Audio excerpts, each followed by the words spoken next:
We back again. Tell your mother, brother, sister, and your friends.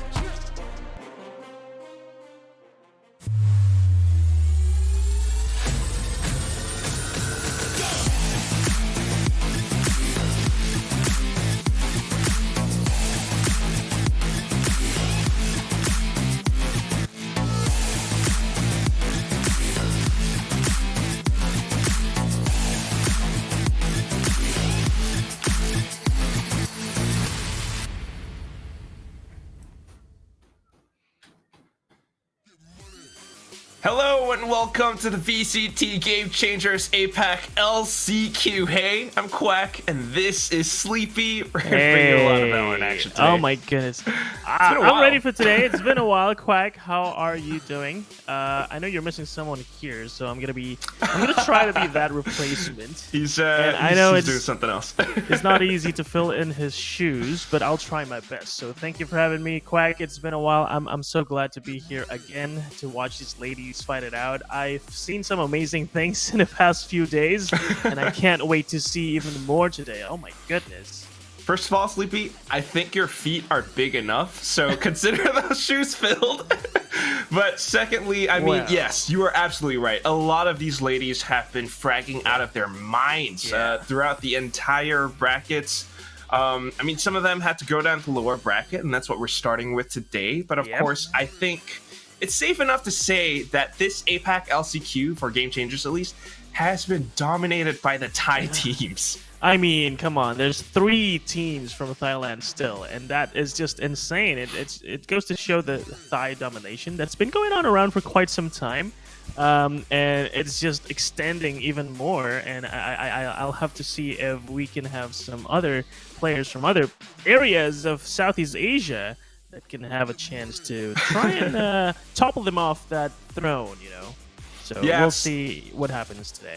It's not easy, right? These Thai teams are cracked. No. But of course, just to bring things back to the big picture for a second, this was the format that we had for VCT Game Changers throughout the year, starting off with Open and then Open Overtime. We are into APAC LCQ right now. And what they're really fighting for today is really just the top 2 spots, because if they win the upper final, if they win the lower bracket final, they secure those last 2 slots for VCT Game Changers APAC Elite. That's the big one at the end of the year. Oh yeah, and that's what everybody's been waiting for, right? And these teams on your screen right now, they are waiting for some time. Because they'll have to just see who's going to join them. And as Quack said, we have 2 slots today. And we're actually going to find out who's qualifying to Elite today, right? I think it's both slots, since we're also going to do the lower bracket finals, I believe, later today. And that means we're going to know which 2 teams are going to go and join them at Elite and have another chance, where there's only going to be one chance, really, to go to Berlin. Oh my good. Look at the teams that's been trying their hardest to have that chance, Quack. It's insane how much competition there is. I know, right? Like, I've seen this screen twice now, and it still is so surprising to see that many teams, and it's very lovely to see that, especially for our female scene. But of course, at least for playoffs, we only have 8, and out of these 8, only 4 remain. One of them will have to be sent home today. So it's actually, if we go into the bracket screen pretty soon, upper final will be between X10 Sapphire and X Team BO. And then lower bracket round 3. So one of them gets sent home. Whoever loses upper final will have to play in the lower bracket final with whoever reads round 3 today. That's right. And of course, we have prizes and this last chance qualifiers. Aside from those top 2 slots, we're of course going to give out prizes for the qualified teams. First and second, they're each going to get $1,200 US. And third, fourth, they're going to get 800 and 600 respectively. Fifth to sixth, they're going to get 400. Seventh to eighth, 200 each. And that's not bad, but of course, that's not what they're here for, are they, Quack? It really isn't. Again, it's those last two slots for Elite, because Elite is the big one. You get to play with the big teams, the big girls, and only one of those will actually get to go to Berlin to play for Game Changers Champions, if that's what we want to call it. Yeah, I mean, the pressure. Can you even imagine with all those in line on the line? It's just insane to think that they have to fight all the way there. And this is just the last chance qualifiers, by the way. They're still going to have to fight all those teams waiting in Elite. And well, I guess all we can say is they're going to take it one step at a time. And of course, today we're going to start at step 1, which is game 1 between WSF Win Streak Esports Female versus BASSIS 6. That's a banger name, by the way. BASSIS 6. Yeah, I think it's like some. It's I don't know. I feel like it might be a tie thing, like BASSIS 6, because they had the roster used to be like 66 or something. Right. Like 60, I don't know.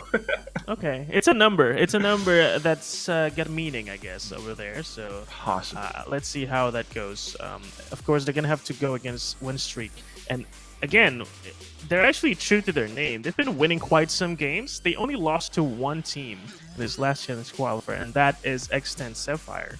And this goes to show that if you're only losing to X10 S, then that means you're going to be able to win everything else pretty much. So maybe that's telling us that they might have one of the bigger chances to try and qualify to Elite alongside X10 S if they also qualify. That it's a very high probability, I think. Yeah. I think, like, at least for the entire APAC LCQ so far, X10S probably one of the top favorites, because they were one of the finalists from last year. They've been performing pretty well this year. Had some mishaps here and there, but they did take down Double Streak Female, and then Double Streak Female kind of picked up their slack and learned from all those mistakes. And throughout the lower bracket, they've been winning 2-0, Sleepy. Yeah, that's what I was noticing just the other day. They've been pretty insane with their performances. And of course, these players are the one behind the driver's seat. Mimi, Rosie, Dolph, Nuki, and Noxie. And yeah, I gotta say, they've been pretty impressive with how adjustable they are, with how adaptive they are with their agent pool, and the way they play the game is something else, I have to say. I have to agree. I think they're one of the more interesting teams as well, because they actually have a 6-member roster with Mimi subbing in every now and then. But of course, apart from that, we also have BASSIS 6, and they are just as cracked, because some of these players, I mean, Angela, Sanderi, Kit Kat, man, I don't know how to pronounce that. I'm going to go to Felsi. Felsi, okay, let's go with that. And then, of course, Miguel. Right. Yeah. I hope so too, but they are incredibly strong, and I think Kit Kat's one of those players to look out for, especially when she's on her signature jet. Yep. And something I noticed actually is she also played some other agents, and she's been performing pretty well on those as well. So it's not that she's like a jet one trick, you know. She has some aces up her sleeves, and maybe she'll show us some of those today. But I do want to see her jet again, and so I'm kind of torn between wanting to see her play jet again, or if she's going to show us some other agents that she can just impress us with. I'm down for anything. So those are the players that are going to be fighting it out today on the server for this first series, best of 3 between W Streak Female and BASSIS 6. Yeah, I think it's really interesting, or at least it's curious to me, when you have a team that constantly changes roles every now and then. Oh man, duelists hop over onto like controller or something. Yeah. That's kind of weird, but it works for them. That's the thing, though. If you can make that work, it's going to give you so much power over these other teams, because then you're preventing these other teams from anti-stratting you, and you're always going to be surprising them here and there, right? One day you're going to pick Jet on Kit Kat, and then the next she's going to put Brimstone. What the hell is she going to do with that agent? And the other players are going to be adjusting towards that pick for her, and that's also going to be a surprise for the opponent's team.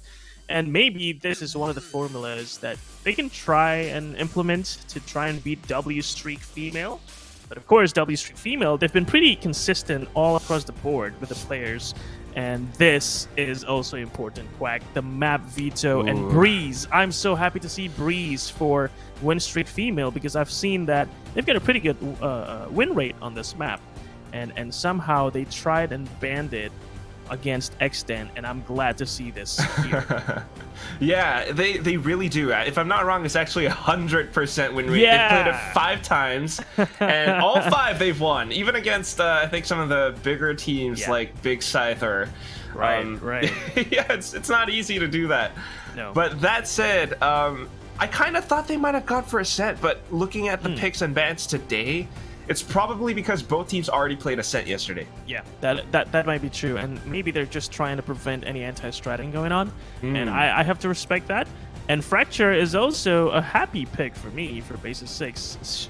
I think they're pretty amazing on Fracture with a no less impressive win rate on it, and this will be a fun ping-pong game, I guess, between these two teams, because if we are going with the sheets, with the stats, we're going to have to say that W Streak Female might take Breeze, but we're also going to say that Fracture is going to be taken by Basis 6, so Haven might just happen today. Right. And I'm ready for that. Very good chance, because, the stat sheets that we have, both teams perform very well on their own map picks. Well. But then again, that's one of those things. If you can beat your opponent's best map, that's a huge statement. And that's what we're going to be looking out for. And honestly, it's not that rare anymore to see teams just beating other opponents on their map pick. Maybe because they've tried and studied their map picks. They know that they love this map, so they've started preparing more for that map. And I'm hoping to see more of that happen here in Game Changers. So we'll see if W Streak Female can defend their map pick on Breeze. And the same goes for Basis 6. Whether they can defend Fracture as their map pick. And the team that can beat their opponent on their map pick, that's going to be huge going into the next round. You have to do that if you want to be one of the best teams. And I love that you brought that up, Sleepy, because this is very interesting. BASSIS 6 so far have not played Breeze with their this current team, this current roster. So according to our stats, they haven't played it at all. I have no idea what kind of agent composition they're going to go for. It's hard to predict this. And I think it's harder for W Streak Female as well. That's right. And the thing is about that, if they don't ban Breeze, then they must have something up their sleeves. They're not too afraid to play that map. Even though they haven't played it on screen, I'm pretty sure they have thought about it, thinking, it's all right. I think Breeze is okay for us, so we shouldn't ban it. But if it gets picked, then maybe we should work a little harder. And I think they have what it takes to prepare for it, just in a small amount of time that they found out that they're actually going to play the map. But I do think, and this is just my unbiased prediction, because, hey, we have stats, we have numbers to back it up. I think W Streak Female is... They've got the upper hand going into this map. Right, let's talk about what we know. WSF, what they've played before, what are they good at? And I think one of their strongest players, at least for Breeze, so far has been Mimi. Whenever she plays on Breeze, she's on the chamber, and she's landing a lot of her shots. I mean, 57 hit shot percentage on her previous game against Big Scythe. That's not a small number. No, it's not. And considering the fact that if you play chamber, you should be playing a lot with the operator or Tour de Force, and you're hitting 67% headshot percentage. Excuse me, you do not aim for the head when you use the operator, but if you do, more power to you. And Mimi, I'm looking forward to see more of that. And of course, we can't count out players from Basis 6. Of course, we have KitKat. And she's probably going to be happy with this map pick. I mean, she can play Jet on it, or maybe if they're going to try and be more experimental, then they can try her on Chamber, because both agents are pretty similar in the sense that they can utilize the operator very well on Breeze, and I would love to see either team just bring that out, maybe even have double op setups. I don't mind. I love double op setups. I'm an operator player myself, and anytime I'm not on Jet or Chamber, I'll do it. I'll play the operator. It's not a sin to play an operator, not as a Jet, not as a Chamber. So I want to see more of that. If it works, it works. That's always the adage that I go with. I mean, we have seen some interesting things throughout Game Changers APAC LCQ so far. That's the thing about this, because not every team is backed by like a big org. Not every team has a coach or like a proper IGL or anything. Yeah. But they try things out. They experiment a little bit, and sometimes you just see interesting things happen, and you start to think, "Huh, maybe this could work in like with more refined strategies." Yeah. I just saw a Reyna on Icebox like 2 days ago. Oh god, yeah. Oh, that's a classic, right? That's a Right. classic. We kind of see Reyna just go out of the meta because, you know, there's Chamber. Why would you pick Reyna? You can always TP out.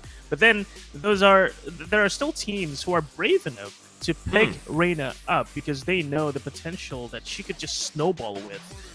When she gets a kill, she's gonna be on that rampage, maybe pop her Impress on, and Reyna is just always a good pick when you know the player playing her can just pop off and hit headshots. Maybe Mimi can try playing Reyna with 67% headshot. I mean, that's a good sign that you can aim. And Reyna is such an aim-based agent, and it'd be a waste if you don't play her sometimes. Yeah, it really could happen, especially if you top frag with the Reyna. Yeah. And I think you can provide a lot of value with that. Maybe not super like coordinated team composition, No. executes or anything like that, but still, it's good enough that you can do a lot. And at least for a team like BASSIS, we don't know what they might go for. We haven't really seen them together, but we can kind of theory craft and speculate as to what they might go for. I mean, KitKat, I think you're right. Duelist probably. Maybe something else. But what about the rest of the team, Sleepy? I mean, what do you think is the composition? I mean, on Breeze, it's pretty common to see some Viper, initiators. for sure. Of course, the Viper is a must pick, but we have seen some teams try out without playing Viper, but didn't work really well. So I still think Viper is the main pick here. I would love to see a Sova / KO / Sky, and No Fade?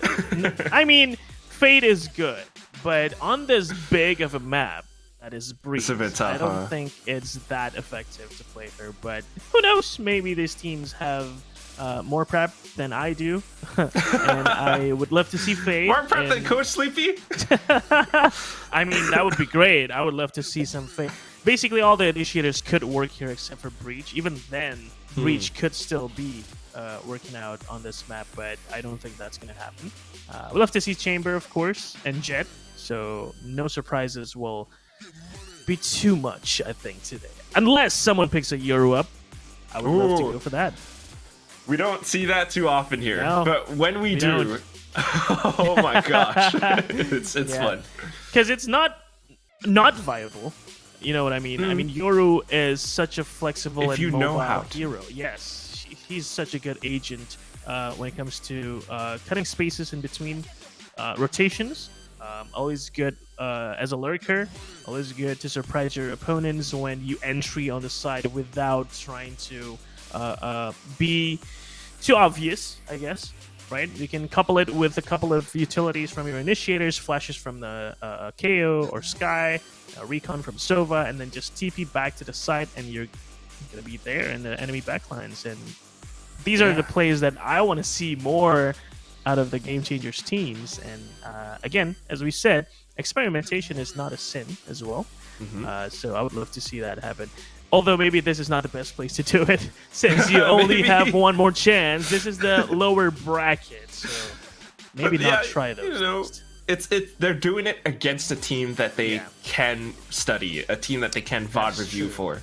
And all those agents that you just mentioned, I think that's like the optimal agent composition for Breeze. And in fact, that is what WSF has gone for in the past, especially against Big Scythe. It's the classic, you know, Sova, KO, a Jet, a Chamber, Mimi, and then Viper. And it works out. They win like 13-7 on it, which is, that's pretty good. That's good. That's good. And yeah, I mean, if it works, like you said, if it works, it works. Why fix something that isn't broken? And I love that mentality. They've tested it. They know the ins and outs of playing that composition, so there's not going to be any surprises or hiccups that might come from playing an agent that you're not used to, like Yoru, for example. You might miss a TP, you might miss a flash, and that will mess everything up. So let's not do that here in one of the most important matches we're going to be playing ever in the Game Changer circuit. So here we have a head-to-head between Nuki and Angela with some really good stats, with average combat scores almost equal at 228 and 223. Oh, wow. That's a pretty decent headshot percentage as well on Angela, but oh my god, 36.4 on Nuki. That is some insane stat. Very, very similar. I think agent choices are somewhat similar as well, because we have seen Nuki go for the initiator. Sometimes she flexes around, but other than that, Angela does similar things as well. We'll often see her on agents like KO, but maybe on Breeze, I don't know. She picked Neon on Fracture. There's a chance that she could go Neon on Breeze as well. It is possible. I think Neon is not such a bad agent. The thing is, again, Breeze is such a big map, and her abilities don't really cover all that much when it comes to going into a side or dashing into a side, but it is viable, I think. If you know how to play the stuns well, I think it's going to cover so much ground for you to entry the side with your teammates without having to worry about enemies just headshotting you while you are entering the side. So I don't hate Neon, but I don't think we're going to see Neon on Breeze, because I'm pretty sure these agents are going to prefer Jet and Chamber. Quack. Yeah, that's the classic El Clasico. Classic. Well, I guess we'll have to wait and see what the teams actually go for, but we have some issues at the moment, so we're going to go try and fix them, try to get everything working again. I know, like, Caster got to press the start button, but it's not working right now. So we're going to go for a quick break, and then we'll be back pretty soon. Don't go, guys. We will be back right after this.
Coming off the bench now.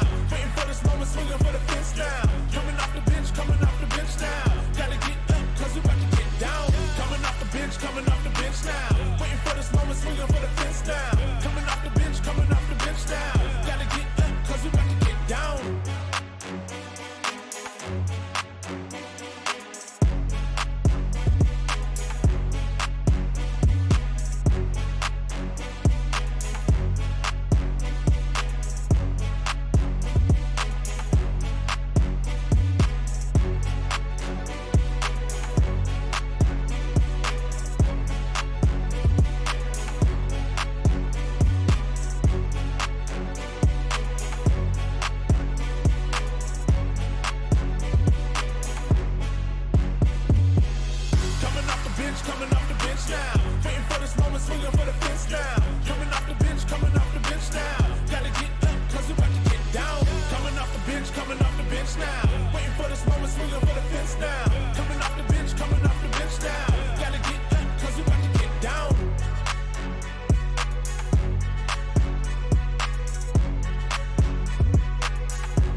mother, brother, sister, and your friends.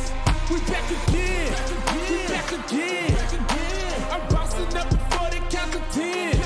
We back again. We back again. Tell your mother, brother, sister, and your friends.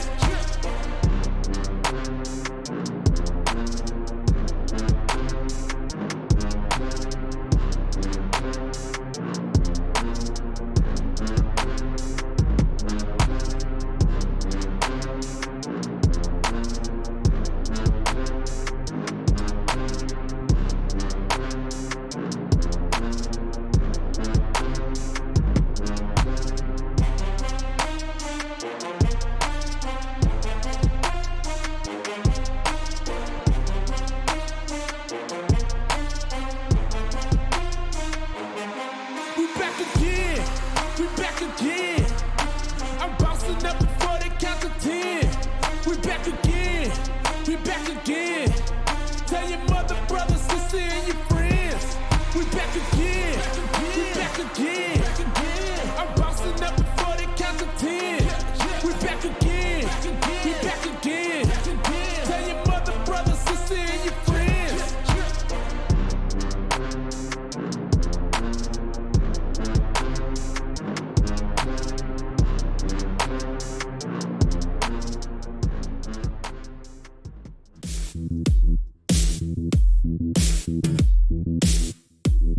แต่เขาเป็นสตรีมเมอร์แต่ว่าชอบเพราะว่าเขาแบบว่าผิวเขาเล่นแบบผิวมากวอร์มอัพยิงเดธแมทประมาณแล้วก็ยิงบอทแล้วแต่อารมณ์ค่ะก็เหมือนกันก็ยิงเดธแมทค่ะยิงเดธแมทอย่างเดียวเลยซะส่วนใหญ่ยิงบอทบ้างนิดหน่อยเป็นส่วนใหญ่จะเป็นเพลงแบบว่าอินดี้อะไรอย่างงี้เพลงที่คนอื่นไม่ค่อยฟังกันค่ะอย่างเป็นเพลงหนึ่งที่ชอบมากคือเพลง Sandy Kim ของ ACID Ghost ค่ะคลาสสิกค่ะเพราะว่ามันขี้โกงมันสามารถคลิกขวาได้แล้วมันแบบมันดูน่ากลัวมาก150 ปิกเพราะว่ามันยังแหลกนิดนึงแต่ว่ายังเล่นได้อยู่ดีมากค่ะผมสีนู่นนี่นั่นชอบค่ะน่าจะเกือบทุกคนเลยมีโพลี่เพราะว่าชอบพูดอะไรตลกออกมาแล้วก็พี่จินชอบเอนเตอร์เทนน้องพี่เป็ดก็ชอบพูดอะไรก็ไม่รู้แล้วก็พี่ไตชอบแสดงความออกมาให้ทุกคนเห็นค่ะคิดว่าจุดแข็งคือการที่เราสนิทกันแล้วเราสามารถแบบว่าคุยกันได้ทุกเรื่องค่ะเรนโบว์ค่ะเพราะว่าหลากหลายอารมณ์ผีเข้าผีออกค่ะอัลเตอร์อีโก้เขาค่อนข้างโหดอยู่ค่ะยิงโหดมากก็อยากได้แชมป์ค่ะอยากได้แชมป์หลายๆรายการเลยค่ะฟังเพลงค่ะแค่ฟังเพลงหาเพลงที่ตัวเองชอบฟังใช้ตังค์เยอะเกินค่ะอยากให้ตังค์ตัวเองเยอะกว่านี้จะได้กินของอร่อยมากกว่านี้ค่ะเขาเรียกว่าอะไรผงโกคันไม่เคยกินมัฟฟินค่ะเลยไม่รู้ว่าชอบอะไรฮอตพอตค่ะชอบซดน้ำชอบอะไรที่มันเป็นน้ำหนังที่ค่อนข้างอินดี้หน่อยมันดูสนุกดีค่ะอย่างเรื่องมันจะมีซีรีส์เรื่องหนึ่งชื่อ The End of the Fucking World ต้องมีไฟมากแล้วก็ต้องตั้งใจจริงๆแล้วก็จะทำออกมาได้ดีเองค่ะเพราะว่าชอบฟังเพลงมากแล้วก็เล่นเกมอื่นอะไรเงี้ยรีแลกซ์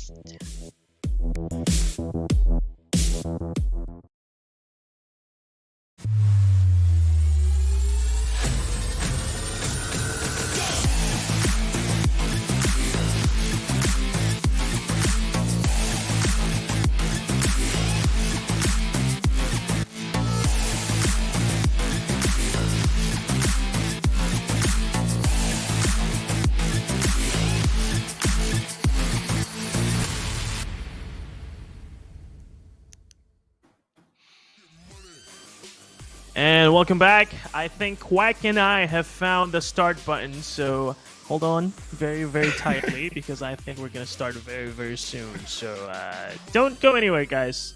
I hope you're ready with your snacks and drinks and everything else because we're going to be in for a ride, Quack. I'm ready with my aim labs. So oh man, that's like what I do sometimes. Really? Oh my when God. you're bored, you know, like you just want to go and click some blue balls. All right. Anyway, I hate to get into this, but we were talking about the agent compositions before. Yes. Just based on pure statistics and history, I'm inclined to go with WSF. I don't want to ask you, Sleepy. I don't want to ask for your predictions because you know what happens when you predict for teams to win. I do know. So teams, if you want some business with me, then you have my DMs at Sleepy Studios TV. Just slide in there, and we'll see if we can make something happen. So win streak female or basis 6, bid. Go bid. Start bidding. Like how much do you want your team to win? Or Sleepy's got magical powers, guys. So go check him out on Twitter. It happens all the time. I'm afraid sometimes to just say it, dude. It's so weird because now I can't say anything, even though it's my genuine opinion on what teams are gonna do or how things are gonna do. I just can't because people are just gonna think, oh, you're jinxing this, or you're jinxing that. Well, no, I really want to support Boom Esports, guys. No, keep quiet. Get that out. I'll just have to shut up, I guess. And I've accepted my place in the scene where I should just be a quiet bystander, watching from the sidelines. Well, whatever it is, all the boomers, we're all waiting for our Boom Esports jerseys because they look freaking dope. But moving forward, I mean, still, it's Breeze. It's going to be BASSIS versus WSF. Yep. It's still really tough to say what BASSIS will really go for in terms of agent compositions. But if we really do go for a mirror matchup, what does that say to you, Sleepy, as a coach? Yeah, as a coach, if we see a mirror matchup, I think it just says that is the most optimal composition in a map, and it's not rare to see that. And we know that in Valorant, there are no there's no right or wrong. There's just best practices, right? So if you see a mirror matchup, that's probably the best practice. Like that's the best you can have as an agent composition on a map. And teams are gonna have to rely on their adaptability. They're gonna have to rely on how deep their strat books are, because you literally have the same agents playing against each other. So it's just about how you use it, how you use those agents. And here's where experience comes in, right? And W Streak Female, they've been around for quite some time. They've tried their hand at overtime. Didn't work out very well in the end, but now they still have this chance. And on the other hand, we have Basis 6 who are pretty new, right? I think they just formed this team going into this LCQ. So the difference in experience might play a part if we do see that mirror matchup later on. Is this what I'm hearing? Are you predicting that WSF will win? Well, if BASSIS wins, everyone, you know what to do. It's such a convoluted way to just say that one word, huh? I think WSF got this. And I'm trying so hard to dodge saying that, but I just said it, and you got me into this, Quack, so I blame you. So if anything happens to WSF today, you know who to blame, not me. Why? It's Quack. Oh, come on. Well, at the very least, I think Dogobot, WSF's coach, he's going to be very happy about this. I'm sorry. Well. We'll see how it goes. His DMs are open. You know where to find him. But I do agree. I mean, it does come down to that adaptability and also a bit of experience, right? Because like you've tweeted so much before, sometimes a lot of these moments, as coaches or as analysts, we can always talk about the optimal composition, optimal positions. But in the heat of the moment, it's up to the players to really figure out what they need to do. Those micro decisions can really make a big difference. Yeah, and this is really where there's a chance for these players to shine a spotlight on themselves, right? What do they do in a stress 1v4 situation? What do they do in a 2v4 when they have no utilities left versus when they do have utilities left? Like all those small differences in decision making, it's what's making the difference. And today is a real test because this is quite literally your last chance for you to play because you are in the lower bracket, right? WSF and Basis 6. So I hope they don't falter to that pressure, you know, because pressure is a real thing. And in such a crucial position, as a situation as tight as this, it might get to you. And I think, again, this is where experience plays a part, right? If you're used to this, if you're used to always being on the back foot, playing up against the wall, and I guess you're fine, and you won't let the pressure get to you, and that's when you can make the most optimal decision making all the time. So yeah, it's a very real thing. I mean, as much as a lot of this game can be tactical or strategical, when it comes down to it, it's like just human beings, just people. It's a mental game. Yeah, sometimes your emotions get the best of you. Sometimes it's a bit of pressure, and this is one of the things, like, coming from my experience, just like handling for Paper X, they're always so chill. Like, you see Benkai, he's like always in interviews. They ask him like, do you picture yourself making it to the grand finals this time because your team's doing so well? And they're always just like, oh no, we don't want to pressurize ourselves that way. We'll just take it one step at a time, one game at a time. And I think that's something that I agree. That's a W mindset, right? Since you're WSF, you should be putting it into your players, Dogobot, that you shouldn't be pressuring yourself too much, right? It's always those, like, have you ever been in the situation, Quack, where you try so hard to win a ranked game, the more you lose games, right? Yeah. It's because sometimes you get to focus on the wrong things when you start thinking about, I want to win.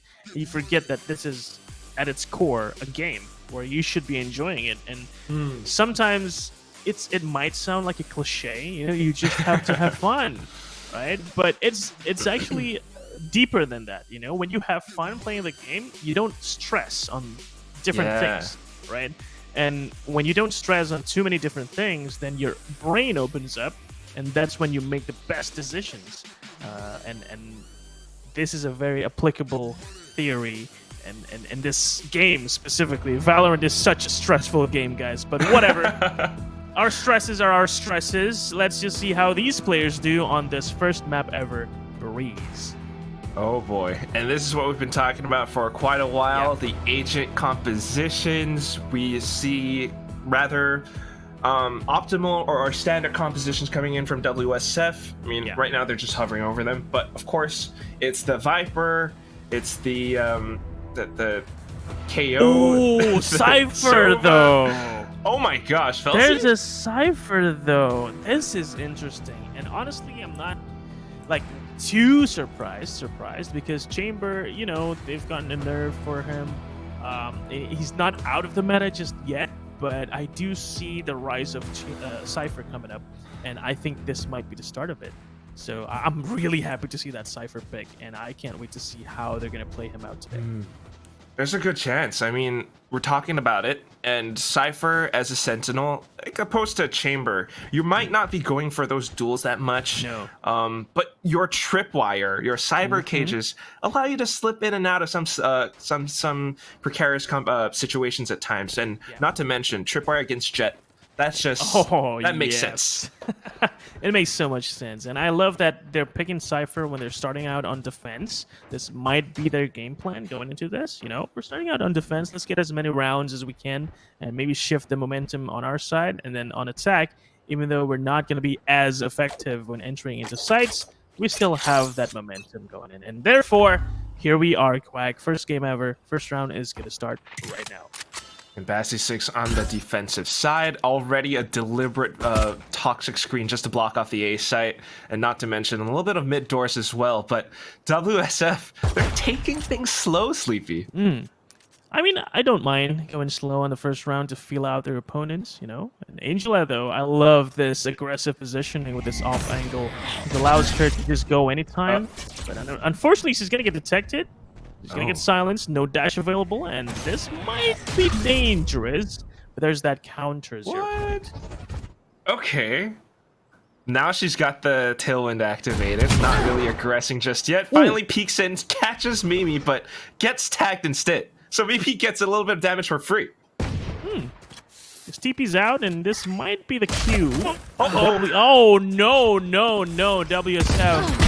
That is such a great peek. Angela will trade back one, but Nuki very quick in that trade as well, and therefore this is going to be easy access into that site. Right, 2 players gone means that it's very 30 likely this seconds site left. is open and ripe for the taking. They put the toxic screen up and instantly go in for the plant. A 3-on-4 retake, and BASSIS, they need to decide which places they want to enter from. I think it's going to be tunnel as well as B main though.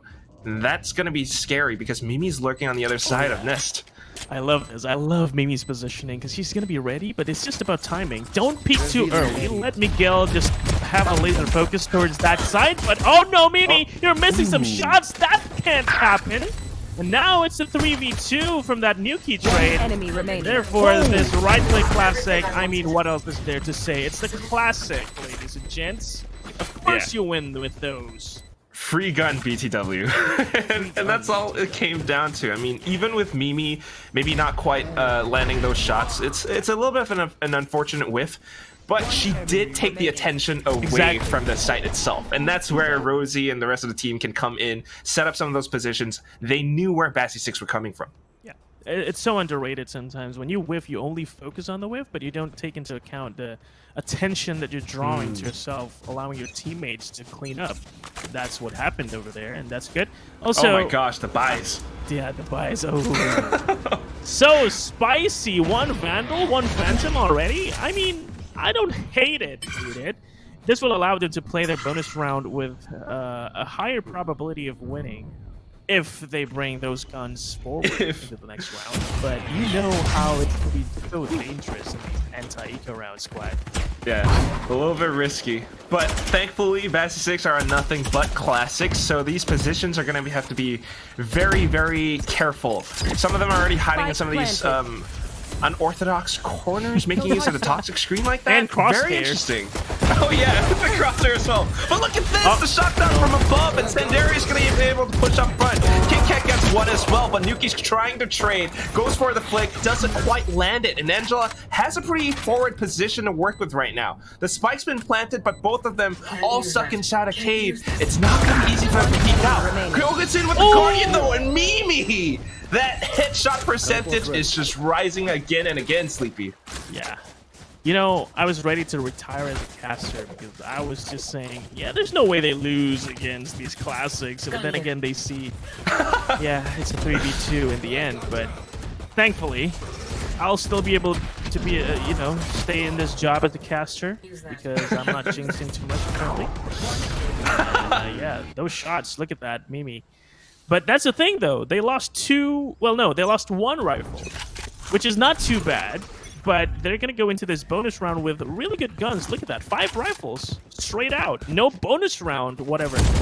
It's just going to be a full gun round in this 3rd round. And they're just going to go into B without any hesitation. Even with a null command on top. This is going to allow them to just enter without worrying about those tripwires. And as you can see, those tripwires are going to... not going to do anything to defend this beast. Wow. Planted. Not to mention Mimi lurking towards bottom mid as well. This is going to enable her to go in for a possible big flank. Kit Kat is watching from top of Nest though, so this could be dangerous. Of course, Mimi doesn't win this time. Still lands the shot. Now it just comes down to the rest of the squad holding down the site, and they are doing a darn good job at it so far. Try to go in from elbow, try to go in from tunnel. It's not going to work. Sandari from backside though, able to get the first one. Tries to look for Noxie, but the wall bang on Rosie goes through. And it's a perfect 3-0 start for WSF. Yeah. One of the things you get when you bring rifles onto your bonus round, well, I guess you can't really call it a bonus round anymore. It's just a full buy round, right? Yeah. And they've won it because of that null command, I should say. Nuki did such a great job securing that ultimate orb at the end, and just entering into a Cypher defended side with tripwires just deactivated from the get-go. It's so easy for you to enter, and this might be a problem that BASSIS will have to sort out if they want to stay ahead of WSF. But of course, this round, not classics. We have sheriffs, a little bit more dangerous, but I can't say we might have the chance to win this round because look at WSF being so patient. They're just taking their time and maybe trying to get some bits of information, but of course they know that Sundari often plays on the A side because of this diagonal toxic screen. It allows them to push up front, and WSF are just going to pop flash out of it. Mimi coming in from the top of halls as well, an additional angle for them to look out for, but Miguel lands the perfect shot with the Sheriff. Dolph coming in onto site though, and this is where they get the spike planted, but little do they know, 3 players all coming from Cave. Cave, they are coming, but of course Noxy, they have a great angle on this bricks area, and I don't think they can go even further from this. Dolph looking sure together with the Rosie. It's a 4v1. If you win this, I have nothing to say, Kit Kat. But of course Noxy will finish it off to get a very quick 4-0 lead against BASSIS. This is looking really good for them. Incredibly strong. I'm not sure if this toxic screen is working out so well for BASSIS anymore, because they are actually using it. It kind of counteracts Rosie's toxic screen, right? They can just push through it. Rosie's toxic screen is up, and it's not that much of a problem for them to take that space on A site. And not to mention, they just didn't have the guns that round. This time, a full buy coming back in, but they really need to make it count. Yeah. Something I wished to see was an operator on Angela, maybe. And this is the thing, if you're playing Cypher, you're not going to be playing the operator too much. Although we did say you can, but it's not the most optimal thing to do. And without the operator, it's going to be a little easier for WSF. Like, they have that peace of mind, thinking that they won't be taken off by operators, and therefore they can just enter into a site. Oh no, Sundari tagged out by a recon. Yuki, although taking this off angle was kind of risky, she did bear fruit by taking some kills. Angela, though. Nice trades. Still able to survive with that dash. Oh, Mimi, you lurked her! What a rat! Always on the lurk. And with those headshots, Mimi, once again, brings WSF forward with another number on that scoreboard. 5-0. If I just might add, it's not just any lurk either. The timing on her peaks is so pristine. It's such a deliberate choice to come out at that time to catch them off as soon as Angela starts to pop off even a little bit. Shuts down the kill streak. And again, like you mentioned, Sleepy, 5-0. This is such a devastating start for BASSIS. It is. I love the patience on Mimi too. She was like, "Oh, I see Angela, but no. I don't have to kill someone else. Yeah. I don't have to kill her yet. Let me just kill someone else." And then I know where she is, but even then, she wasn't the one killing Angela. But again, drawing attention, and this time also hitting the shots. What more could you ask from Mimi? What an amazing player! What an amazing turn of events from those lurks that we've seen from Mimi so far. And this is a problem that BASSIS will have to think about in this tactical pause. They have to think about how they can take more map control, how they can counter all these entries, because so far we've seen WSF just brute forcing their way into sites, and BASSIS, they just haven't found a solution, even though they have a Cypher defending. And so this is questioning this composition, right? If you have a Cypher, you're supposed to defend well, but maybe KO is just too strong of a counter. Possibly. I mean, you really do need to make use of your utilities to at least slow down or to fend off any potential advances that WSF are trying to send towards your way. But so far, BASSIS have been struggling with controlling areas like halls, or even just defending the A site, for example. Past 2 rounds, A site has been such a consistent hit for WSF. And back to the crosshair again. We've got some marshals, we've got some sheriffs, and they are trying to find whatever they can. Angela, though, pushing out and forward into mid doors. She eats a bullet to the face, and just like that, WSF get a little bit more map control. Oh Nice. No. Oh god, look at the kill feed. Headshots all around, all over the map, and like that, just like that, this site is open once more. And I don't want to say this, but it's kind of sad to see that there's just no defensive positivity from the side of BASSIS, because we're not seeing them try to go for pickoffs early on, and this might be the problem that we have with Cypher. Do many aggressive plays, and And at the same time, you also have Mimi just hitting shots like that, together with Noxie, together with Nuki, I should say. Nuki have been consistently entering, getting the first bloods for the side of WSF, and now we see the operator. Now that's what I wanted to see 2 rounds ago, and I'm really hoping for some good opening kills on the side of BASSIS, because they need it. They need it so badly. Just desperately.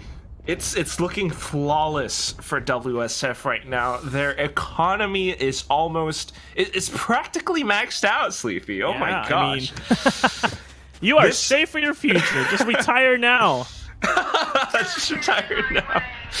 Oh my gosh. But at least BASSIS, they're trying to fight back. We've got the Viper Spit deployed towards A. Angela trying to move around. But this is the thing.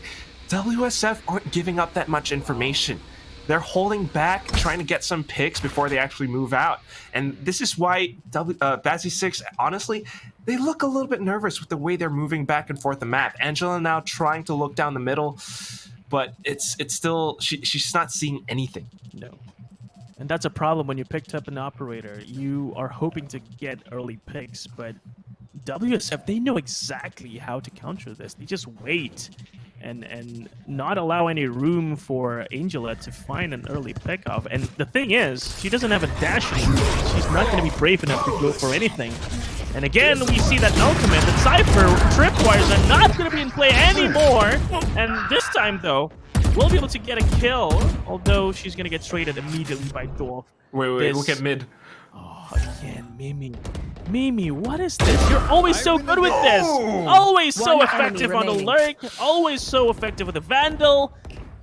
I mean, this is just another round for WSF. This is literally what we've seen in the previous rounds, and it's just a cycle of winning the site, getting the lurks, and just winning the rounds. Unbelievable.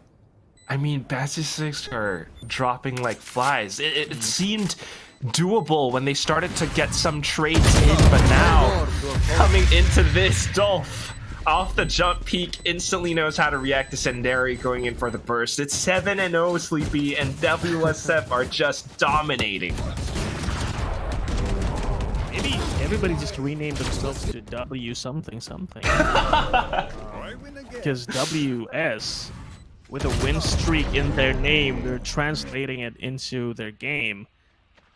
And I really don't know what else to say. Angela, it was unfortunate because she spent her dash in the first 5 seconds, and that allowed WSF to be quieter and just relax a little bit, because they know Angela cannot go for those crazy peaks.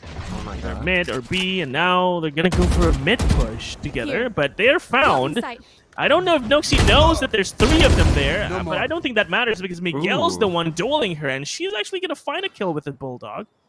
That's not so bad, but what do they do now? Okay, there's that neural theft. That's going to allow them to see what's happening. They're going to go and converge towards B again, and they do have a free gun lying around towards elbow, so if they want to pick that up, that's good.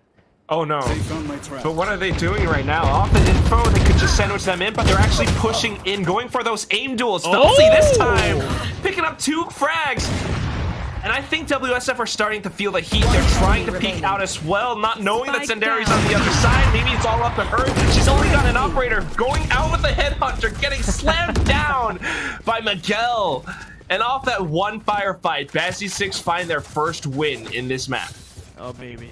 I love seeing that. See, it's the map control, right? Just look at how much map control they have towards mid. And even though it was just a 1v1, it was just a one single pick-off towards elbow. That opened up so much for BASSIS.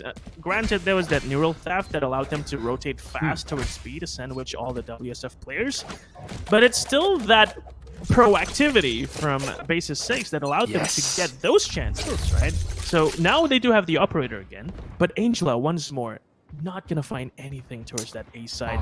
So if she rotates now towards B, or mid even, maybe she can find something. But if she stays there, she's not gonna be an effective operator player right now. The angle that she's holding isn't really giving that much either, but thankfully Senderi's able to find something from A site itself through the doors. And off that, it's a little bit of information. They could call that someone is still hovering towards middle. They're not seeing anything towards cave, so BASSIS don't really have to move that much right now. There's so much difference from the previous rounds, though. WSF, they're playing a little more scared, playing a little more cautiously. This allows Basis 6 to get pickups like that, and with a 5v4 advantage, Basis 6 are doing exactly what they should be doing. Just relax, wait to see what happens. Yeah. And now they hear the drone towards B, and once again, it's going to be a B hit, but this time there's no null command. And nice fragment placement. They're going to buy some more time. Left.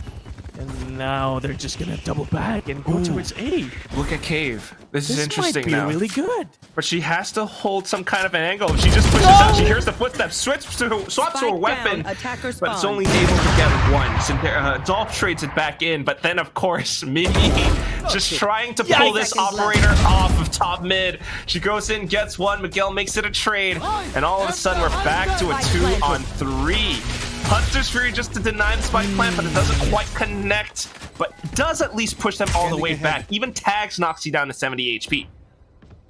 That's not bad. It opens up the retake quite nicely. And there is that 0 point to detect even one more. They have no post, but they do have the headshots though. And with that headshot, it might be enough, but no. Filthy, one more from Dolph, but Miguel, with a quick trade, will be able to close out a second round for Basis 6. And thankfully, even though it's an expensive round, it's still a win. A win is a win. They need all the wins they can get. And unfortunately, they don't have the operator to save this next round. So, although I have to say, the operator didn't really find anything so far. So maybe Angela is better off playing a rifle, just playing those close angles, and play the bait and switch with her teammates, because it seems to be working. The trades are not bad for Basis 6, so we just need to see even more of them.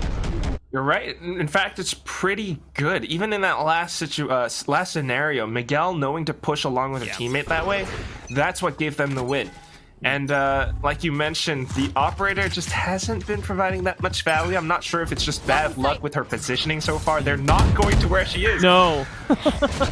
She's also trying to catch off Mimi on the lurk, though. That could be what she's trying to do. Yeah, but Mimi is so smart. Look at the timing again. She was always able to dodge anyone from inside of Basis 6, just preventing anyone from detecting that lurk. And Rosie, with his early Viper spit, will force Inari to make a play and then punish her. And yet again, we see a 5v4, this time for WSF.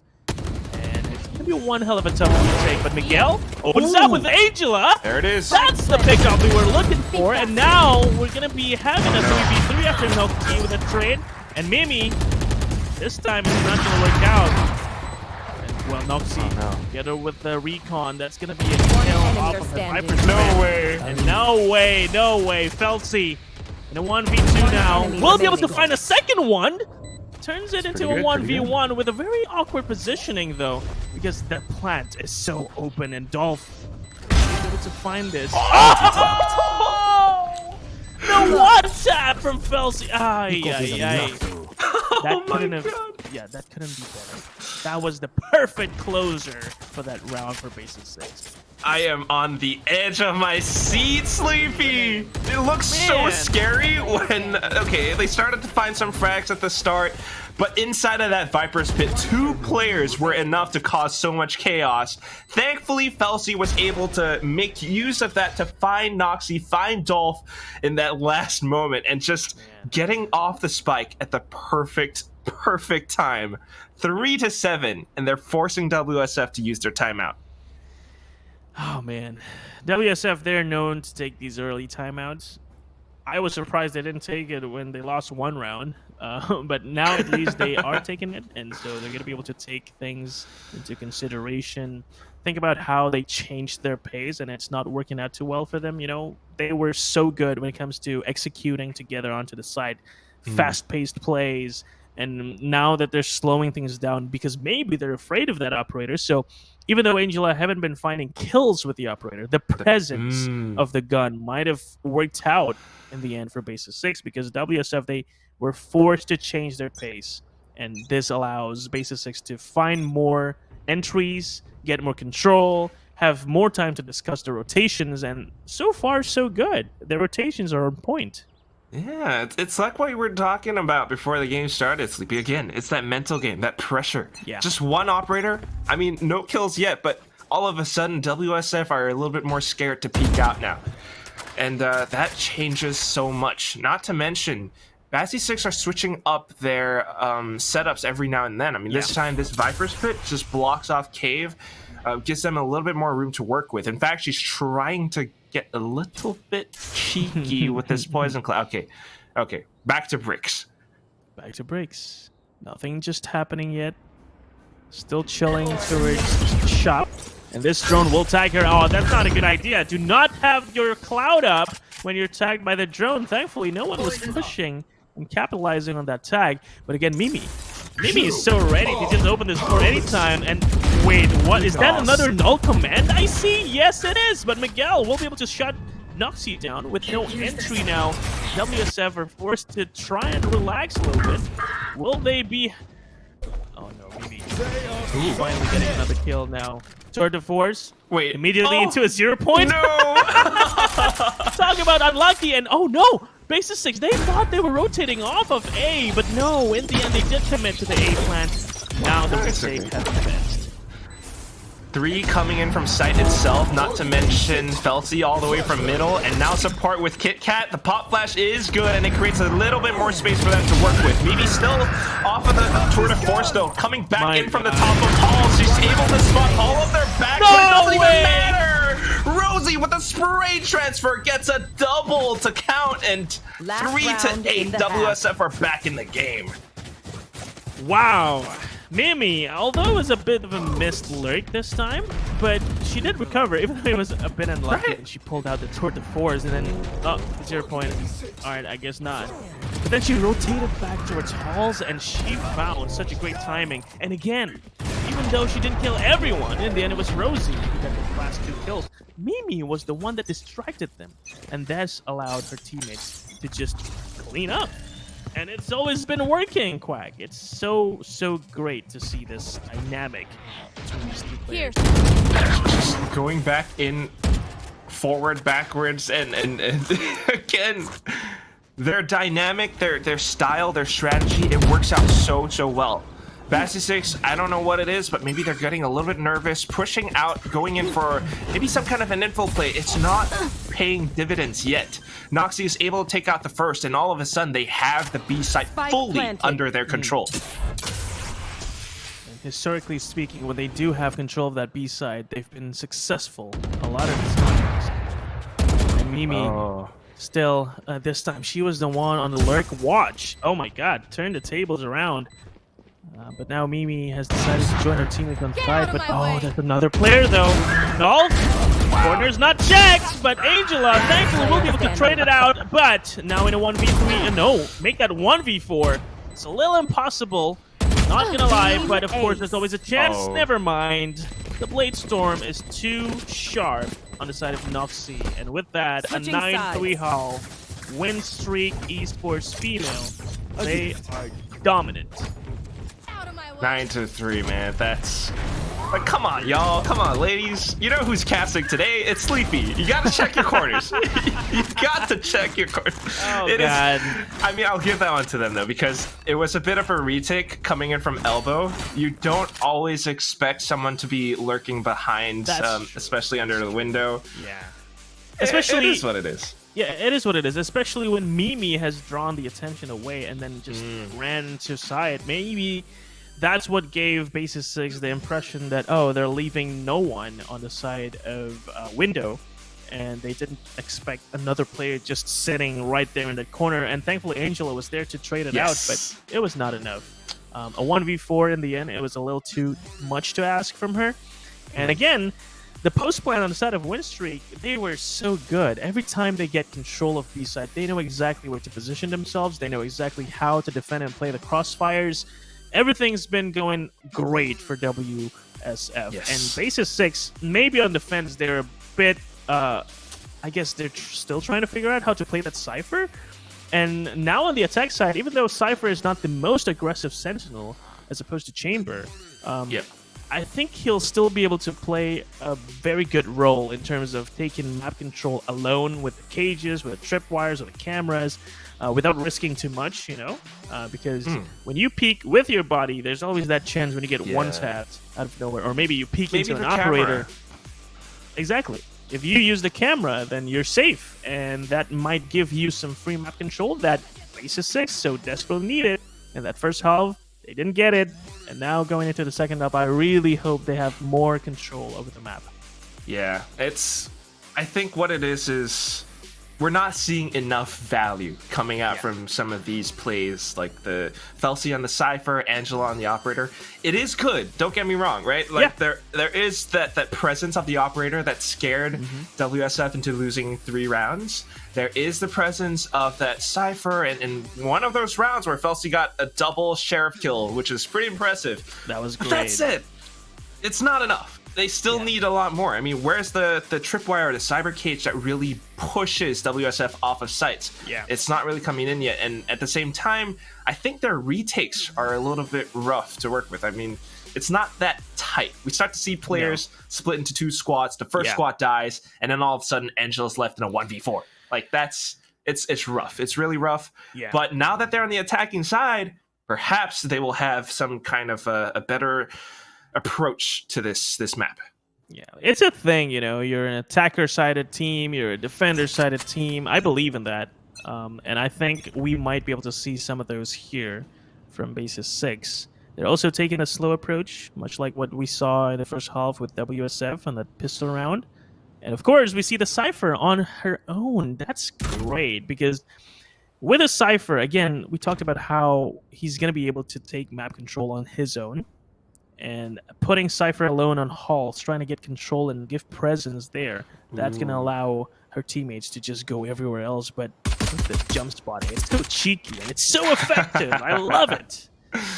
Minimal exposure and maximum intel is what you get. But of course, onto the side we go, and it's the Owl drone that really pushes Nuki off of it. What they don't really know, though, is that Noxie's still hovering around tunnel, and she's able to pick off players with his position alone. They're pushing in now, waiting for that toxic shooting to come up. Very good call, but Nuki's still very much alive. They take her down, and if they can take Noxie down as well, they will have this site. In fact, they didn't have to take her down. They just give the site freely now that they're in a 4v5. And we'll see the difference in the retake now. Even though the lurk is not going to happen just yet because there is still that trademark, this will allow some time for them. If this is going to take too much time, it might be bad for BASSIS 6, but thankfully, Dari hitting some great shots towards the backside, and Dolph, even though she's aware of this lurk, and she will be taking that down, it's not going to be very effective in terms of retaking the side, because they're not on the side just yet. And again, KitKat, together with Sindari, they are going to be cleaning up on that side. No entry for you to get back into the side, WSF. And again, maybe this is their time to shine. Maybe they are an attacker-sided team. Yeah, there we go. The attacking side that just kind of gives them a little bit more freedom to work with, perhaps. I mean, it is still just a pistol round, and maybe the combination of KO, Nuki, plus the Jet, Noxie, didn't really work out so well in terms of stalling the B side hit as much as they wanted to. Maybe there's some adjustment they can make around that, but at least we can see that BASSIS 6 knows how to hold post plant. They do. Oh, and they even have lineups to enter this side. I love it. Oh, wow. And this might mean a free entry into B. Maybe Nuki is going to try something, but she's not going to be allowed to do anything. B side is once again BASSIS 6. They are in possession of that side. But the retake might happen very early because we do have 2 players towards Alpha. Spike planted. Okay. They're closing them in, sandwiching them into the back of site itself, but then again, you are up against Spectres, a full squad of Spectres and full armor. So now it comes down to how they push in together. The toxic screen, it blocks off a little, but all you gotta do is to spray it down, and of course, every single one picks up a single frag. It's kind of a team ace. It's 5-9, and BASSIS 6 are looking pretty good. I was kind of scared, not gonna lie, because they were so jam-packed towards the backside of B, and every player from WSF were going from all these different directions.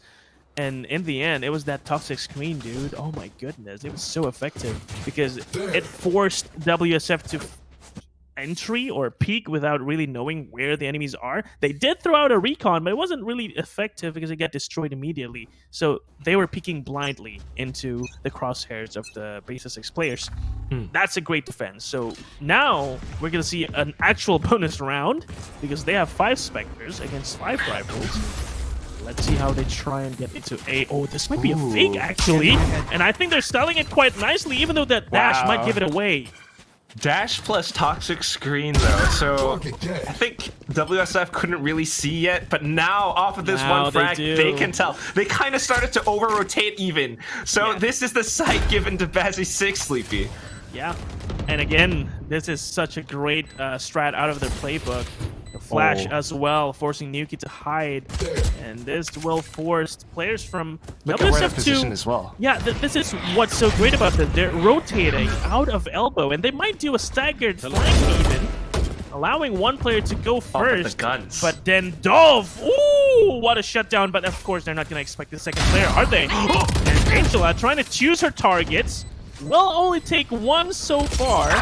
This will allow the teammates to just defend this spike plant without any trouble, without seeing anyone. And Angela goes for the double back. And my goodness, that's what I was worried about for WSF, the double flank.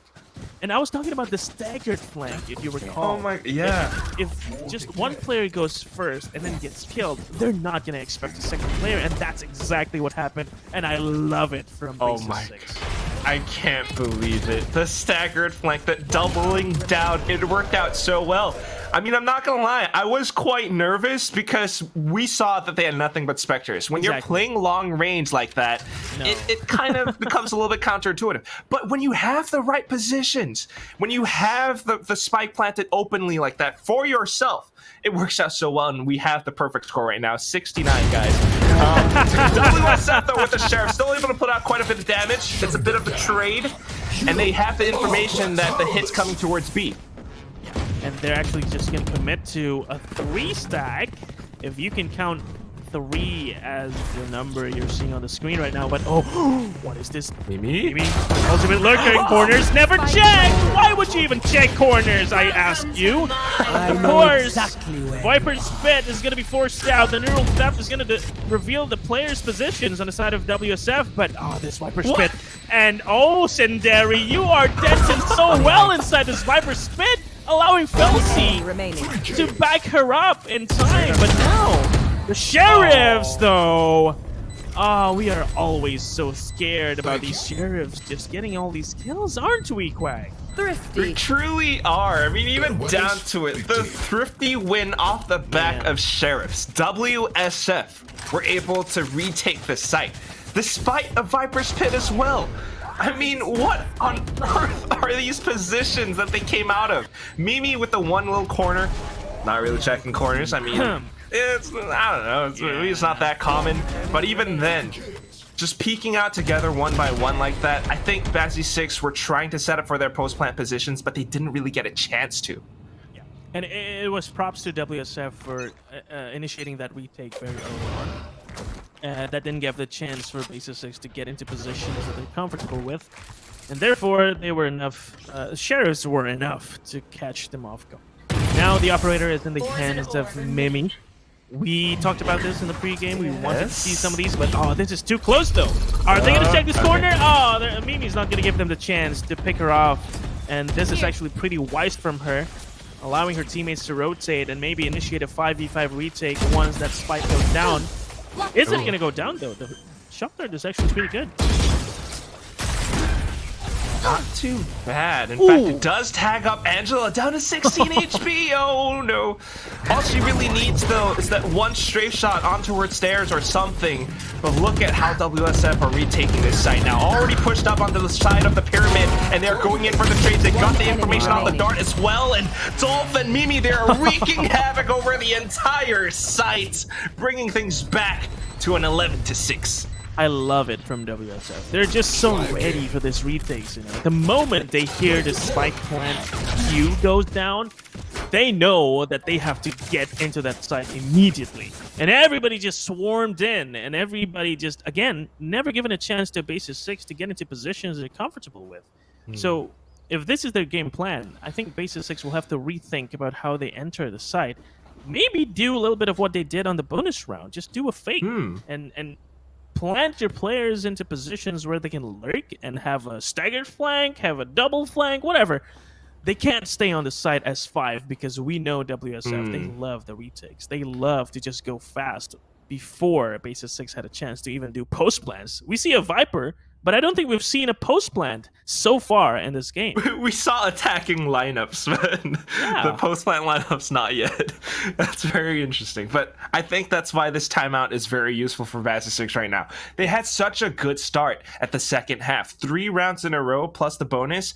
But then they lost in the fourth to Sheriffs. That's where we start to see those cracks form. And it really is, I think, like you mentioned, due to the fact of the retakes coming from WSF. It might be a little bit of timing as well, I think, Sleepy, because they are so fast on these rotations. As long as they can confirm the intel that they retrieve, the site hit is definitely going to be the site. We know where it is. Let's just rush in right now. Don't give them a chance to set up those post-plant positions.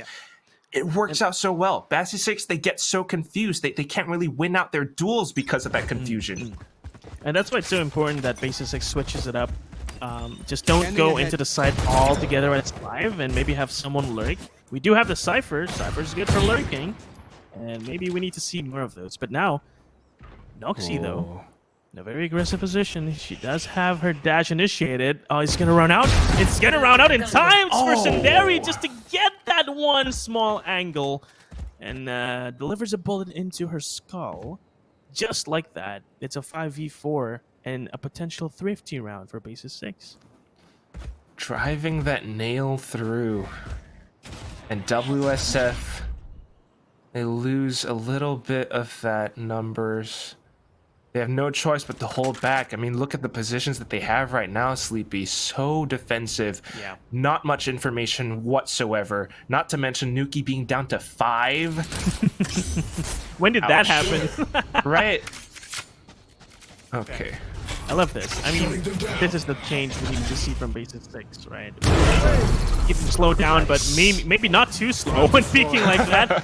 Mimi got an easy shot, a second shot even. What a peek from Mimi, always knowing where to place her crosshairs. It's allowed them to get that advantage back. Even though Nuki is 5 HP, it is still a KO. And Angela opens up Nest. Will be able to cut Nuki in between, maybe, if Dolph isn't there to kill it first. And Dolph will be able to deliver.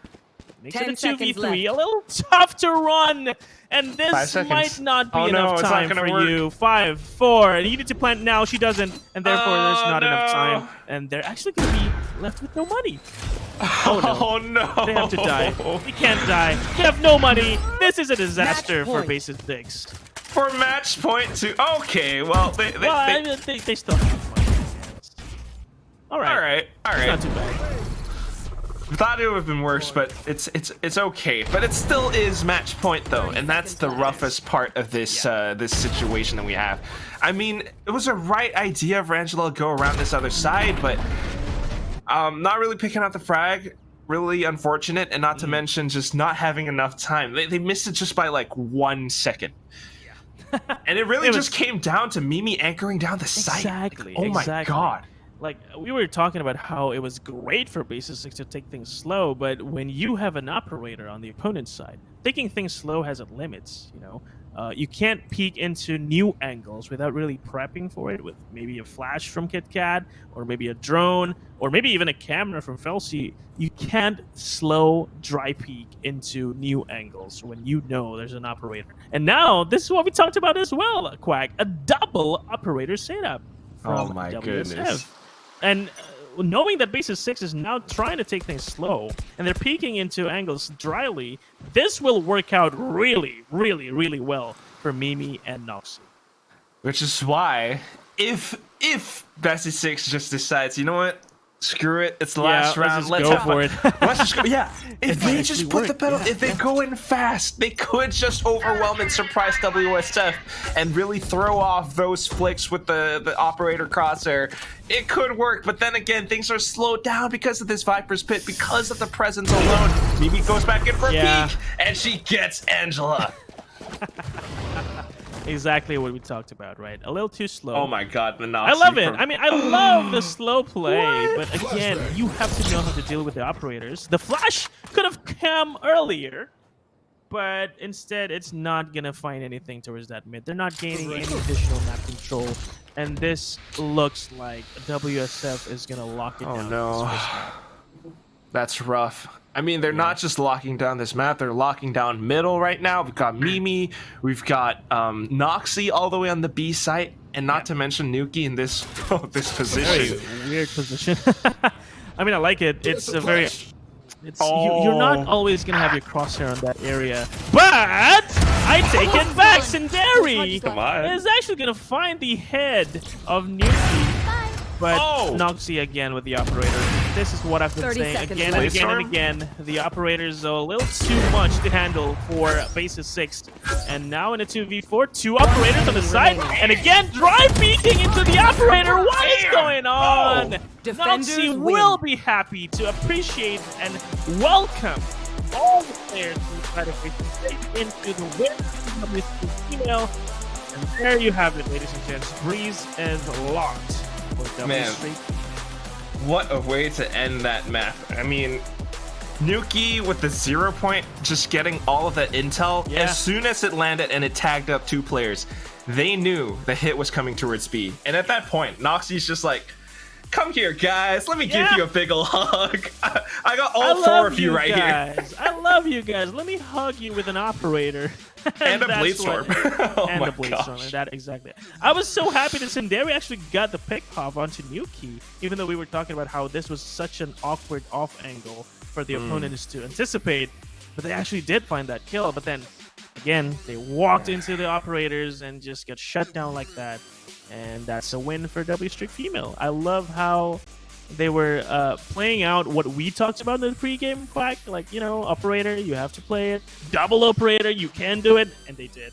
And it actually worked out pretty well. I can't believe it. It really came down to a bit of that pacing as well. I think it's kind of like what we were talking about pregame, right? Back to the mental aspects of Valorant. If they had gone just a little bit faster, who knows? They might have caught them off guard. But that said, 13-6 is the score at the end of the map. And of course, our MVPs, Nuki and Angela. Yeah, Nuki, I mean, she was so effective on that first half even. Just always getting the first kills, opening up new pop ways flashes, for her teammates. ooh. The pop, dude, the null command, I think I counted 3 Yes. times in that first half. Nuki popped up a null command. And that just shut down Felsi so well. No tripwires were catching anyone from the side of W Strict Female. Right. So Noxie, she wasn't getting all the best shots this game, but at least she was able to entry into the sites without worrying about getting trapped by those tripwires. So true. So always so effective on the support, and this might be the differentiating factor for WSF. The support is so insane. It allowed the teammates to get entry easily, as opposed to what we saw from BASSIS 6, you know, just dry picking into operators. That can't happen again. And I hope we can see a difference in the second map, and that is going to be their map pick. Yeah. I mean, 7 rounds in a row. 7 rounds in a row, damn. Sleepy. At the start of the map. And some of those due in fact to Nuki, some to Noxie. Yes. But of course, we have to count Mimi in as course. well. Those Oh, lurks, God. the chamber shots, the double operator. Oh Yes. my god, what a I team. love it. I love it. The lurk, the bravery from Mimi to just go on her own and always finding the timing somehow, always able to dodge anyone from the side of BASSIS 6. And that was just great. And again, she might not be hitting some of the shots at the beginning of the game, but that doesn't matter. She was always ready to draw attention away from her teammates and allowing them to just peek comfortably, like this one. Even though she didn't get the kill in the end, Rosie was so thankful that Mimi was there to draw the attention away from her, and that allowed her to just play comfortably. And ladies, check your corners, please. Yes, Coach Sleepy has said it. We better all listen to it. Check your corners, especially when you're dealing with a team that has the potential to lurk that well. So You never know. You might be trying to rotate, but if you don't check your corners, someone like Mimi could just be lurking in the shadows or something like that. Yeah. With that said, though, our next map's going to be Fracture. Yeah. That's also going to be interesting. It's going to be interesting because this is going to be EC6's map pick. So, yeah, Breeze did go to WSF, but it was their map pick, so everything went according to script. No anti-striding just yet. So, BASSIS, you will be responsible to show us what is going to happen on Fracture. But before that, of course, we're going to have to go to a break. So don't go anywhere. We're going to go into map 2 very, very soon. I'm Sleeping Quack. We'll be right back.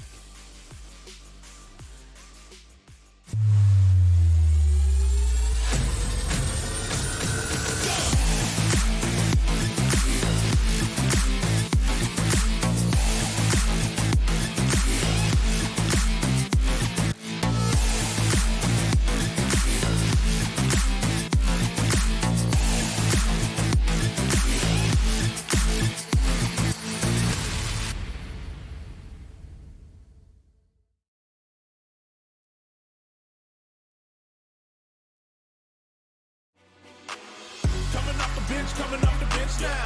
Waiting for this moment, swinging for the fence now. Coming off the bench now. Gotta get up, cause we about to get down. Coming off the bench now. Waiting for this moment, swinging for the fence now. Coming off the bench now. Gotta get up, cause we about to get down.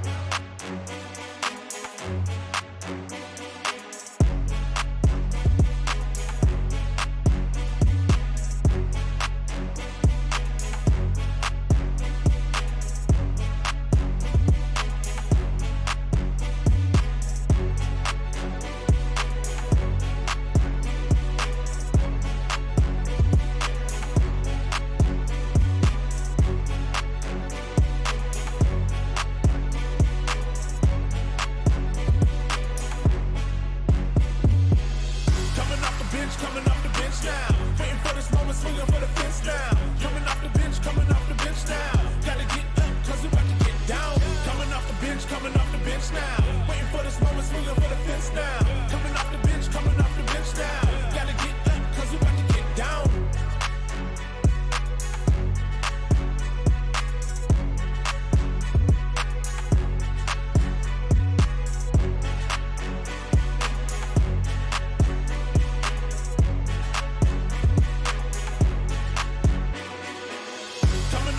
Coming off the bench now. Waiting for this moment, swinging for the fence now. Coming off the bench now. Gotta get up, cause we about to get down. Coming off the bench now. Waiting for this moment, swinging for the fence now. Coming off the bench now. Gotta get up, cause we about to get down.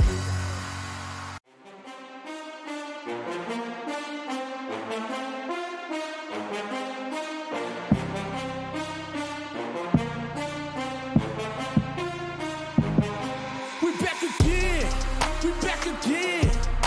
I'm bouncing up before they count to 10. We back again. Tell your mother, brother, sister, and your friends.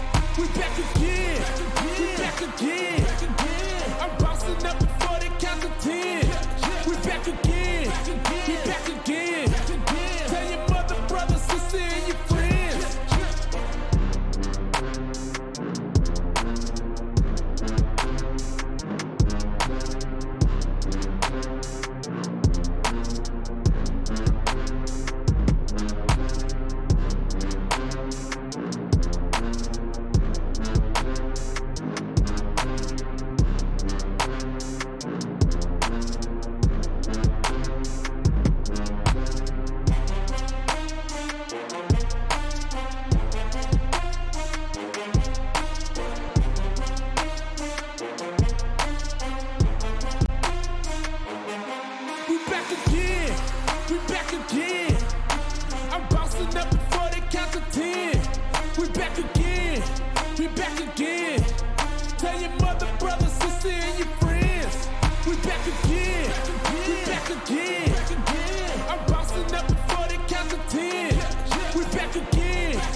Hey y'all, and welcome back, folks, to the VCT Game Changers APAC LCQ once again in the lower bracket round 3 with me, Ham Quack, and Sleepy. This is BASSIS versus WSF, and we're moving on to our next map, Fracture. Yeah, Fracture is going to be fun because we're going to see what BASSIS 6 has prepared on their best map so far. 100% win streak. There's no way to tell how BASSIS 6 is going to play this out, but you did say Neon is probably one of the agents we're going to see here, right, Quack? Yeah, I mean, we love to see it. Angela was the MVP of our previous map on her Jet, and she was able to pick off some heads quite effectively. Now on Fracture, she goes for Neon. I think we can see some really aggressive plays along with that. I think you almost have to play aggressive when you play Neon, right? Especially on Fracture. Especially on Fracture. Her skill set is made to be played aggressively with all the stuns, with the walls, with the slide. I mean, Fracture is going to be fun if you know how to play it well. And BASSIS 6, well, they've been showing us that they do know how to play Fracture. The question is, will Win Streak Esports Female know how to counter this? Yeah, and that's going to be the thing that we're looking out for. I mean, in the previous game, we saw some performances from both sides, maybe a little bit lackluster on the side of BASSIS 6, but now that this is their map pick, they should know how to perform on it. On the other hand, though, WSF, this is their statement to make. If they can beat BASSIS 6 on their map pick, and not to mention their agent composition, fairly similar, fairly interesting as well, because instead of a Neon, what we do have is Dolph on a Raze. Oh, I mean, I don't hate Raze. You know, there are all these small areas and small choke points on Fracture that you can always throw a nade into and just stop any progression that the opponent team might have. So I'd love to see that Raze as well. And again, WSF, they're an experienced team. They've been around for quite some time. They've played some Fracture games. And their win rate is not too shabby either. It's on 70%, if I'm not mistaken. And that's not too bad. And so it's not like the previous map where WSF, they love Breeze. They've always won on Breeze. And BASSIS 6, they haven't really played Breeze. This time, WSF at least have had experience playing the map. So it's not going to be a full blind composition or game plan that they're going to go with into Fracture. So at least in that sense, we're going to see some resistance from WSF. And, well, it's up to BASSIS 6. You know, it's up to them to dictate the pace. And I'm guessing that they're going to start on the attack as well, if I'm not mistaken. So as an attacker, you will always be the one in control, right? You're going to be the one deciding where to go. And you're going to be the one deciding how to affect the defenders on their rotations and such. So I'd love to see BASSIS 6 just take control early on if they want to stay in this game, in this series. I'm really keen to see some set plays and some really fixed strats to just go in, whether you're on attack or on the defense. If you can do that, you can really throw your opponents off. You keep that momentum on your side, and I think that's what we're all looking for. Yep. That said, though, I mean, both teams are... I think they're going with some rather different styles, because what we're seeing in the past agent composition that they've gone for is that BASSIS 6, they go for this double initiator kind of pick. They got the KO and they've got the breach. Meanwhile, W Streak, double sentinel. We got Chamber and then we got Sage. Sage, yeah. Honestly, I love Sage, man. Sage is so underrated nowadays. Like at Jing the goes start, for Sage. Yes, Jing does go for Sage. And at the start of Valorant, we've seen all these Sage even being played on maps like Ascent, even Bind, and pretty much everywhere you can have a Sage there and be an effective player playing that agent. And that revive, that resurrection is always an ace card, right? You have someone die and revive them, 5v4, and you turn it back into a 5v5. I don't mind seeing a Sage, and honestly, I appreciate Sage. You know, where are you, all the pocket Sages? I mean, I appreciate all of you out there, because Sage is such a great agent. And again, Fracture is such a cramped map. You know, it's not small in terms of its overall size, but it's so cramped, right? Yeah. Those 4 parts, the corners of the map, The choke points are so good when it comes to delaying your opponents with utilities like Slow Orb. And the wall, of course, is going to allow you to cross into different ways, into different areas without too much worry. Sage is a good agent, and I don't mind seeing a Sage combined with a Raze and, Slow Orb, Pain Shell, boom. Easy ace. Easy ace. We do see it a lot, though, because that's how teams use her. Right. You entry in onto site, and once you erect that wall up towards a spot like A site, for example, you just block off any rotations. They have no choice but to shoot it down, and even if you do shoot it down, there's like, 3 or 4 panels to work through? It chews up quite a bit of ammunition. But yes, it does. Interestingly, WSF, the Sage player is Mimi. So. Oh, wait. Different. Yeah. They have a chamber, they have a Sage. I thought the chamber would be Mimi. No, she goes to Sage. So. Well, I don't think a Sage Lurker is going to be a great idea. Probably not. Probably not. But we have seen how Mimi was so effective in terms of supporting her teammates. How she was effective in playing off of her teammates, baiting for her teammates and trading her teammates. Like, I think as a Sage player, that's what you should be doing, supporting your teammates always, trading after them, peeking after them. And if that's what Mimi is going on about, I think she's going to have a great time playing Sage. That is if she does pick Sage today. And therefore, let's just find out if that's going to happen in this agent selection screen. What is Mimi going to play? Because it seems like she is on Sage. She is on Sage. Confirmed. Confirmed. This is going to be a very interesting map, to say the least. What I'm more curious about as well, though, let's just wind it back to BASSIS for a second. We saw Senderi doing pretty darn well with her Viper Spit, with her walls on Breeze. She's onto the KO now. Yeah, we're changing things up. This is what's crazy about these two teams, right? They're so flexible in terms of their agent pool. Look at Nuki. Well, Nuki is still on the initiator, but Noxy now on a chamber, and Mimi again as chamber. She was lurking like crazy on the first map, and now she has to play Sage. That's almost always going to be close to her teammates. That's a totally different playstyle. And if you're not used to playing those different playstyles, you're going to have some hiccups. And this is what's interesting. And Angela, you called it, man. We are going to see Neon from Angela. And of course, Angela, she did do okay in the last game, but she's going to have to pop off way more on this second map if they are to stay in this LCQ. We are expecting big things from Angela. And right now, WSF starting out on the attack is going to change things up as well. One interesting thing to point out, if any, though, is that BASSIS played Fracture against ARF Starlight. That's a team that was headlined by Margot, newly formed team, newly picked up.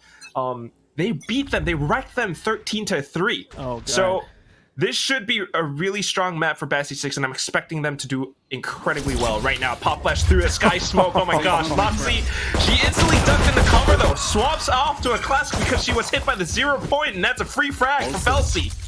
Yeah, I mean, we can already see how much more comfortable they are on this map with all those initiatives. But now again, that wall, look at that! Just like that, it closes off one way into the side, and that's where 4 players of BASSIS are positioned at. And this will force them to rotate towards Arcade, where Nuki is lying in wait very patiently. And again, classic free gun BTW. Doesn't matter if it's free, it's effective. And Angela, unfortunately, is not aware of the corner once more. The corner is not checked, and therefore WSF will be able to clean up really nicely. Only 2 casualties. Another pistol round in the bags for WSF.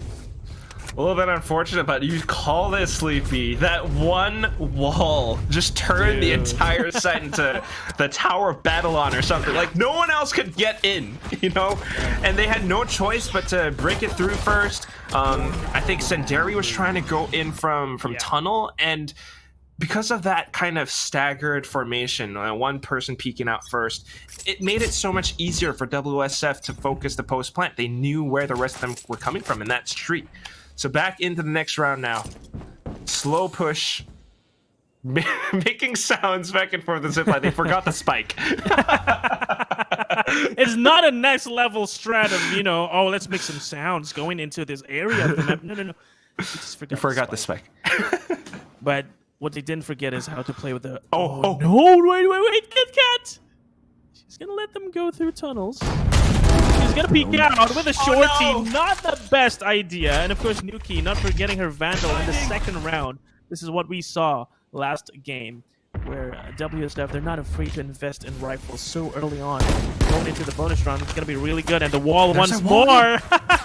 Angela is like, no, please, I want to play with my shorty, man. No, you're not. Especially on the pistol rounds as well. It works out so well right now with the spike plant that all they really need to do is to spray it through. But the shorty is so good, and Angela's able to find one. Not for long, though, before Nuki rains down hell from above. 2-0. WSF, did we expect anything different? I mean, it's great. They also saved all the rifles going into the bonus round. Well, quote-unquote bonus round. It's the rifle round now. I guess we never see bonus round if WSF wins their pistols, right? All right, let's just delete the word bonus round from our dictionary when we see WSF win their pistol and their anti-eco. Anyway, great walls, aren't they, Quack? It's so effective, but now that we have the fully automatic weapons on BASSIS side, maybe they might have a better chance. Of course, they're trying to go aggressive. Yikes! Dolph just shuts them down outright. 2 players instantly gone, and the A side is ripe for taking. Better time, you say? Oh my god. No. Dolph says no, you don't. And with that, I won't be surprised if they just call an early save. Spike planted. Because exits aren't too bad, especially when it's still early on. But then again, you're giving away a 3-round for WSF, even with Nuki peeking so cheekily, getting a free headshot and maybe even getting a second. Because Senderi might not be prepared, but never mind. She adjusts really nicely, getting a headshot, maybe even opening up this possibility of a retake. But 2v4 against a Sage wall and a slow orb. Man. Still, that's so many players to work against. Felsi wanting to peek out, but she can't quite do it, and Mimi peeks out instead. Senteri tries she might. The only thing she can go for is just a couple of frags and then to save her Vandal for the next round. So heartbreaking to see how I guess I was really happy to see that BASSIS was taking initiatives, like that first round where they pushed out with 3 towards a B main, and they tried it again on Dish, but it was just Dolph with her Vandal getting double headshots just like that, opening up A side. It's impossible for BASSIS to recover too nicely from that. And with 3-0 and some really not nice amounts of money, I don't think BASSIS is going to be able to get anything out of this round. Yeah, not great. And it just happens because WSF had the knowings, the tells to just play an anti-flash like that, instantly taking 2 players off. And again, like you mentioned before, the fact that they go in for that round 2 rifle buy is so good.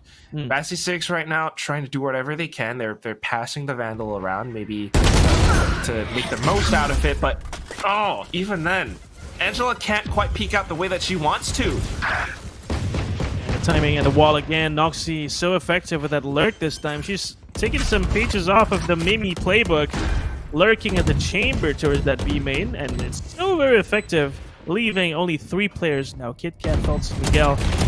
Only pistols and no heads on the side of Felsi, apparently. Mimi loves taking them off. With that, a 2v5, only pistols. They might just be better off going to the spike, but hey, Kit Kat says, let me get 1, maybe 2, as Miguel gets a very, very awkward position to Noxie right after she TP'd away. With that, Kit Kat. Oh!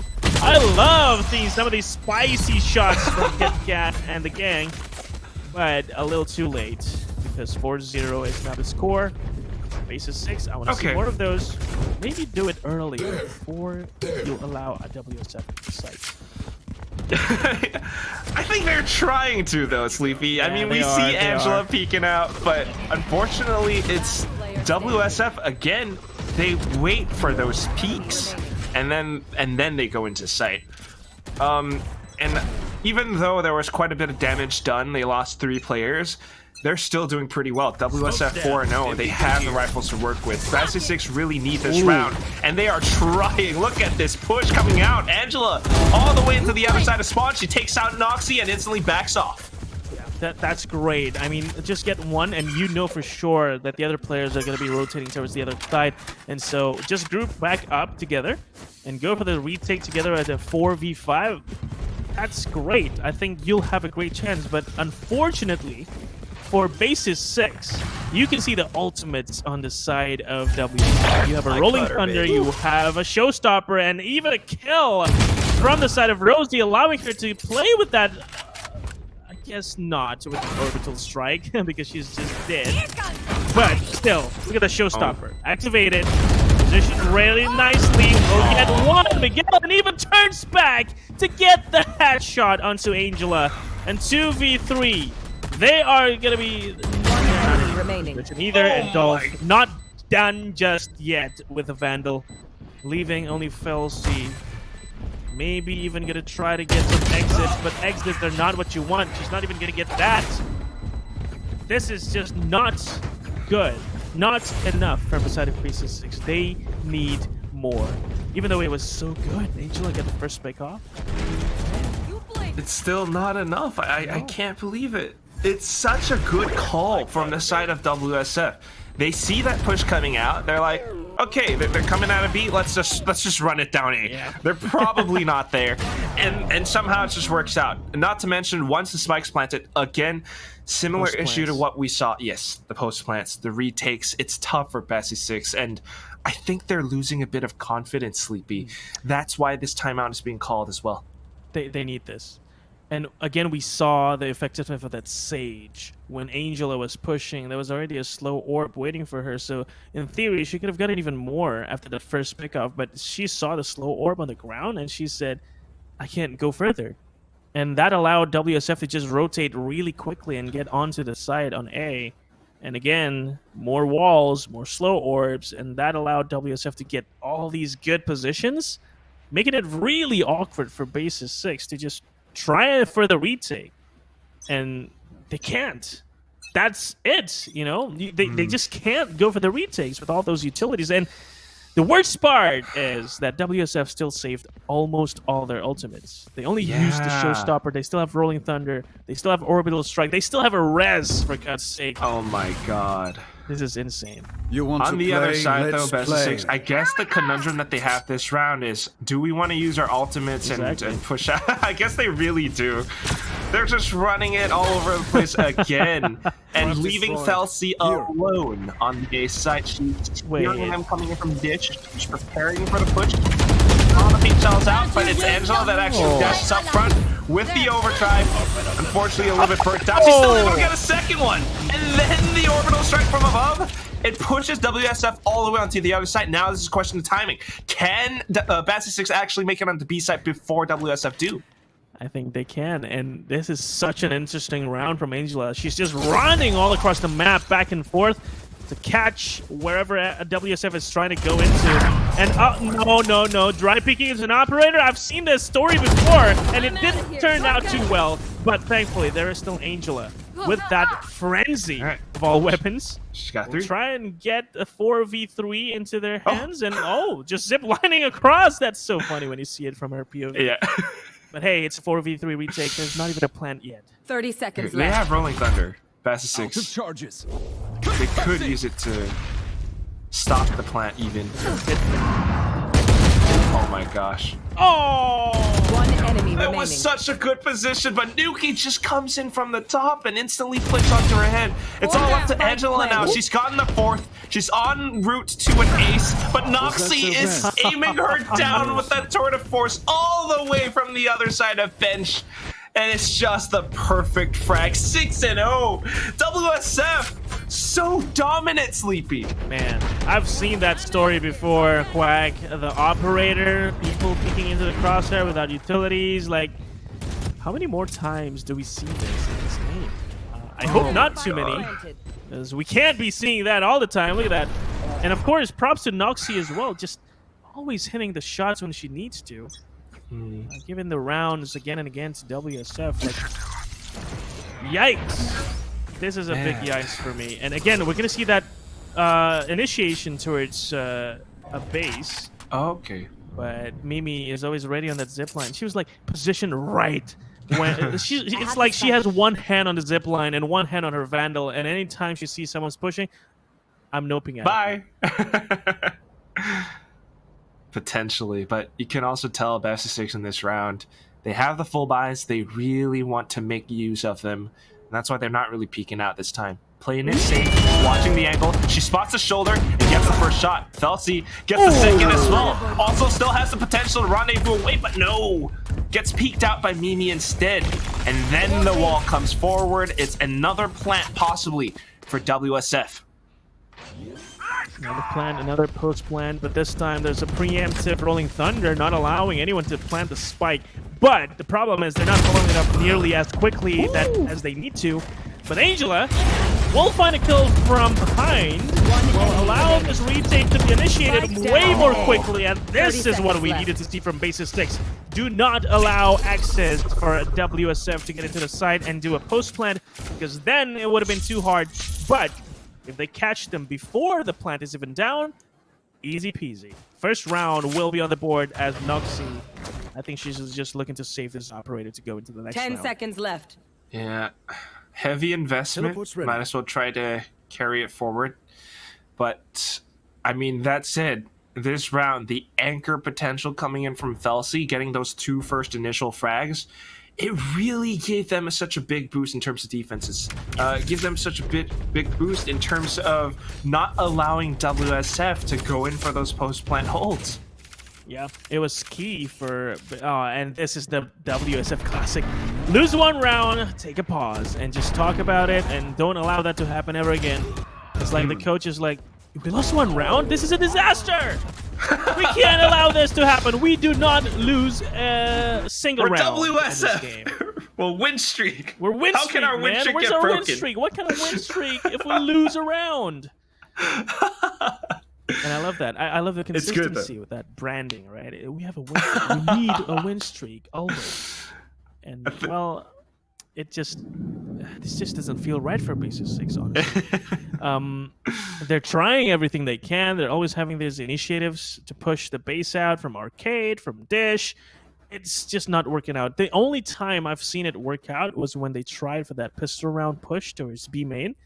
And even then, they still lost a round, you know? And so it's not just about initiatives. It's not just about taking the early pickoffs. Yes. It's also about the post plans, the retakes, and the one round they won was because they took initiative to retake before the spike even got planted, and it worked out really well. So we need to see more of that from BASSIS 6.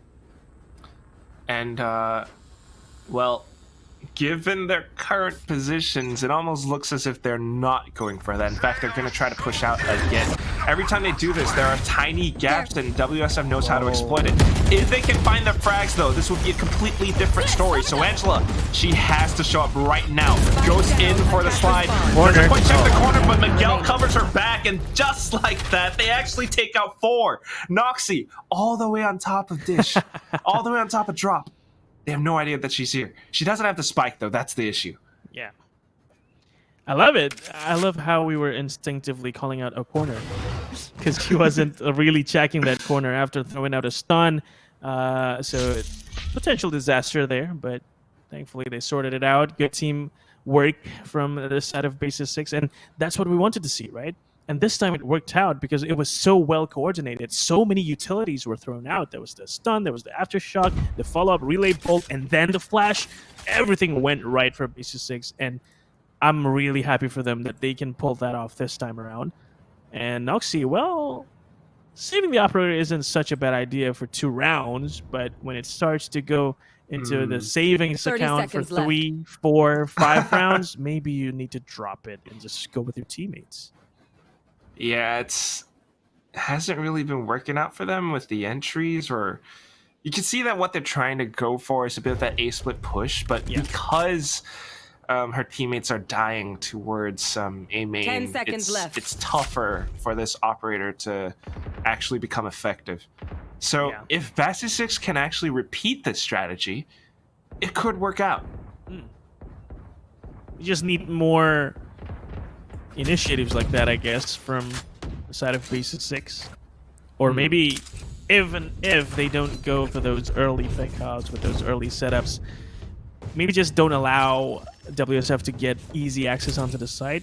Take more aggressive angles. You have a chamber that can just play forward positions all the time. Make sure that there's no checkpoints taken by WSF, and I think that's what we're gonna see here towards Dish and Arcade. They're gonna go for these, always pinching the players on the side of WSF. We've seen this before. Let's see what happens this time. Neon changed her position though, not going from Arcade this time. Bump flash. Never mind. And because Dookie and Rosie, they are the crusher of dreams. Will not allow BASSIS to get anything. And just two players remaining. Angela and Miguel will be questioning their teammates. What the hell Spike happens planted. over there?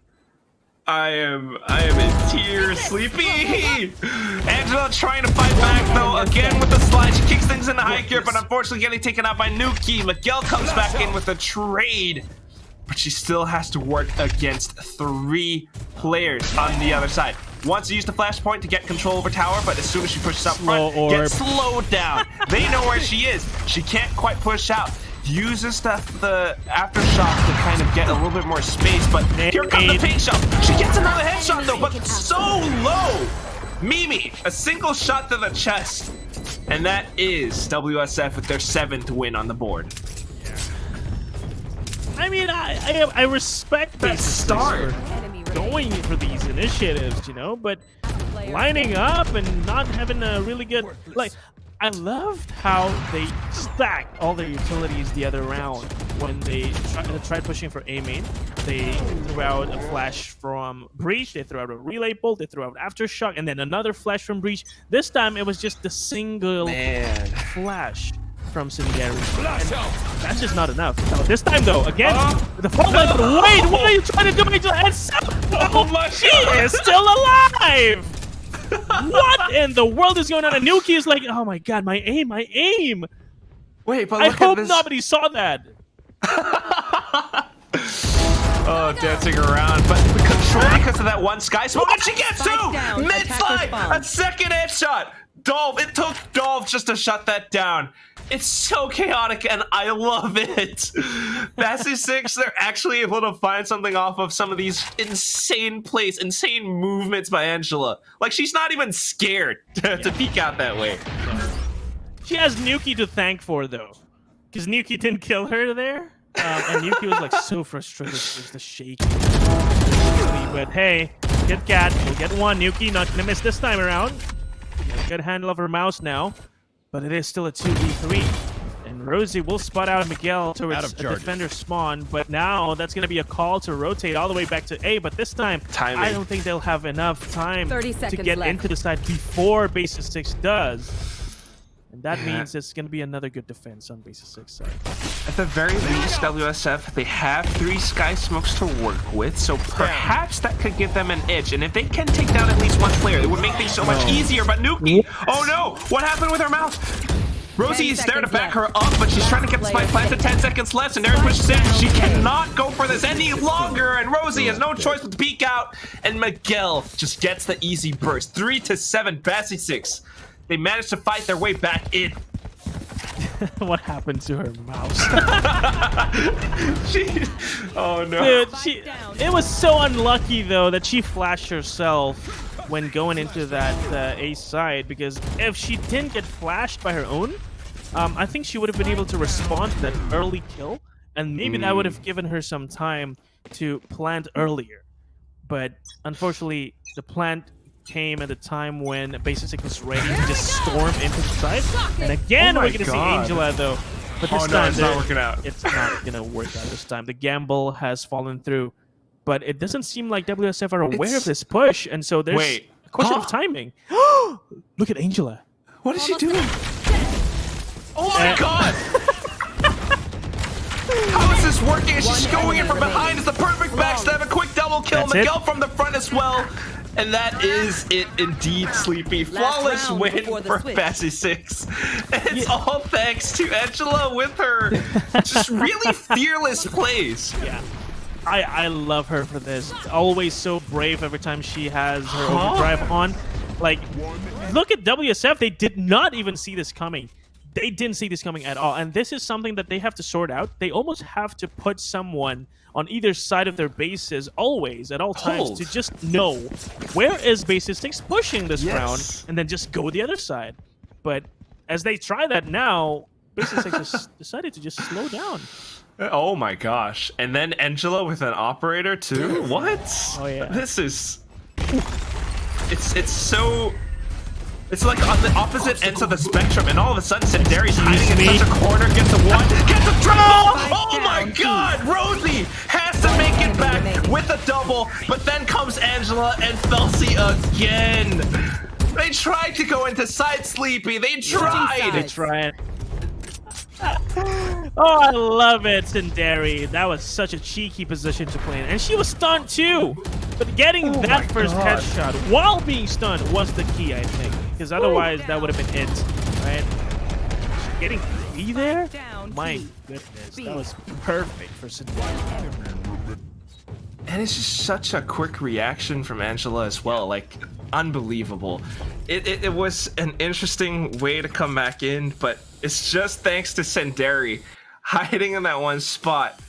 And it took Rosie with a crouch spray just to bring things back a little bit, but still, so fast. So fast, so fast. And this is why BASSIS 6 picked Fracture, I think, right? They're obviously way more comfortable on this map. They were coming up with all these new initiatives as the rounds go by, and that's proven to be very effective against WSF, who seemed to be a little bit lost towards the end. They didn't even know that Angela was pushing all these angles, and they got caught while holding out the watch from Brimstone. And I guess that's why electronics are bad for you, my dear friends. Do not have your eyes glued to your screens at all times. You have to be more aware of your surroundings. And this is just what we wanted to see from BASSIS 6, isn't it? I mean, Yes. such a stark difference from what they had on Breeze. Now that they're on a map that they can call their own, they just keep pushing out. Like, you can split the map into the main attacker spawn and then the other attacker spawn, Yeah. and BASSIS 6 just push out onto either one every round. Everything. If they're not there, let's take Okay. the zip line. It's okay. Exactly. And Angela is so brave. She was just taking the zipline all on her own every my time, and gosh. somehow it just works out. And it was also about the positioning of that trademark. It was one tiny little bit far detail. off. The trademark was a little off because it was positioned closer towards A main. And that Right. allowed Angela to get through that zipline area. So if that trademark was placed to detect anyone coming from the zipline, Angela would not have had any success there. But hey, these tiny details, they can review it after the game. But for now, WSF, they have to figure out how they're going to defend. Sorry. Yes, they're going to defend this stuff. Yes, they're gonna. And BASSIS 6 on their attack. I think they should have more things up their sleeves, because attacking on this game, on this map specifically, it's going to be very creative based, and you have to have some, I guess, wild plans that you can pull out, and we know BASSIS 6 have some of those. Maybe. I mean, it's not all doom and gloom for WSF. Oh, no. They did get a 7 after all. You know, they had that win streak, but whether or not they can carry it forward is a whole other thing. That's They right. do have the double sentinel setup. That's one thing that I think they might be able to make use of. But then again, this is BASSIS 6. If they just go in at such breakneck speeds, who can tell if WSF will actually be able to fend them off? The wall might not matter because it's been used really early on, and if BASSIS 6 is going to be waiting, they're going to be welcoming 2 players. Then very good pinch shot positioning, but Angela will be able to slide and kill into a side now if Wow. they go and run and run. But then this rotation, like, what's decided to go.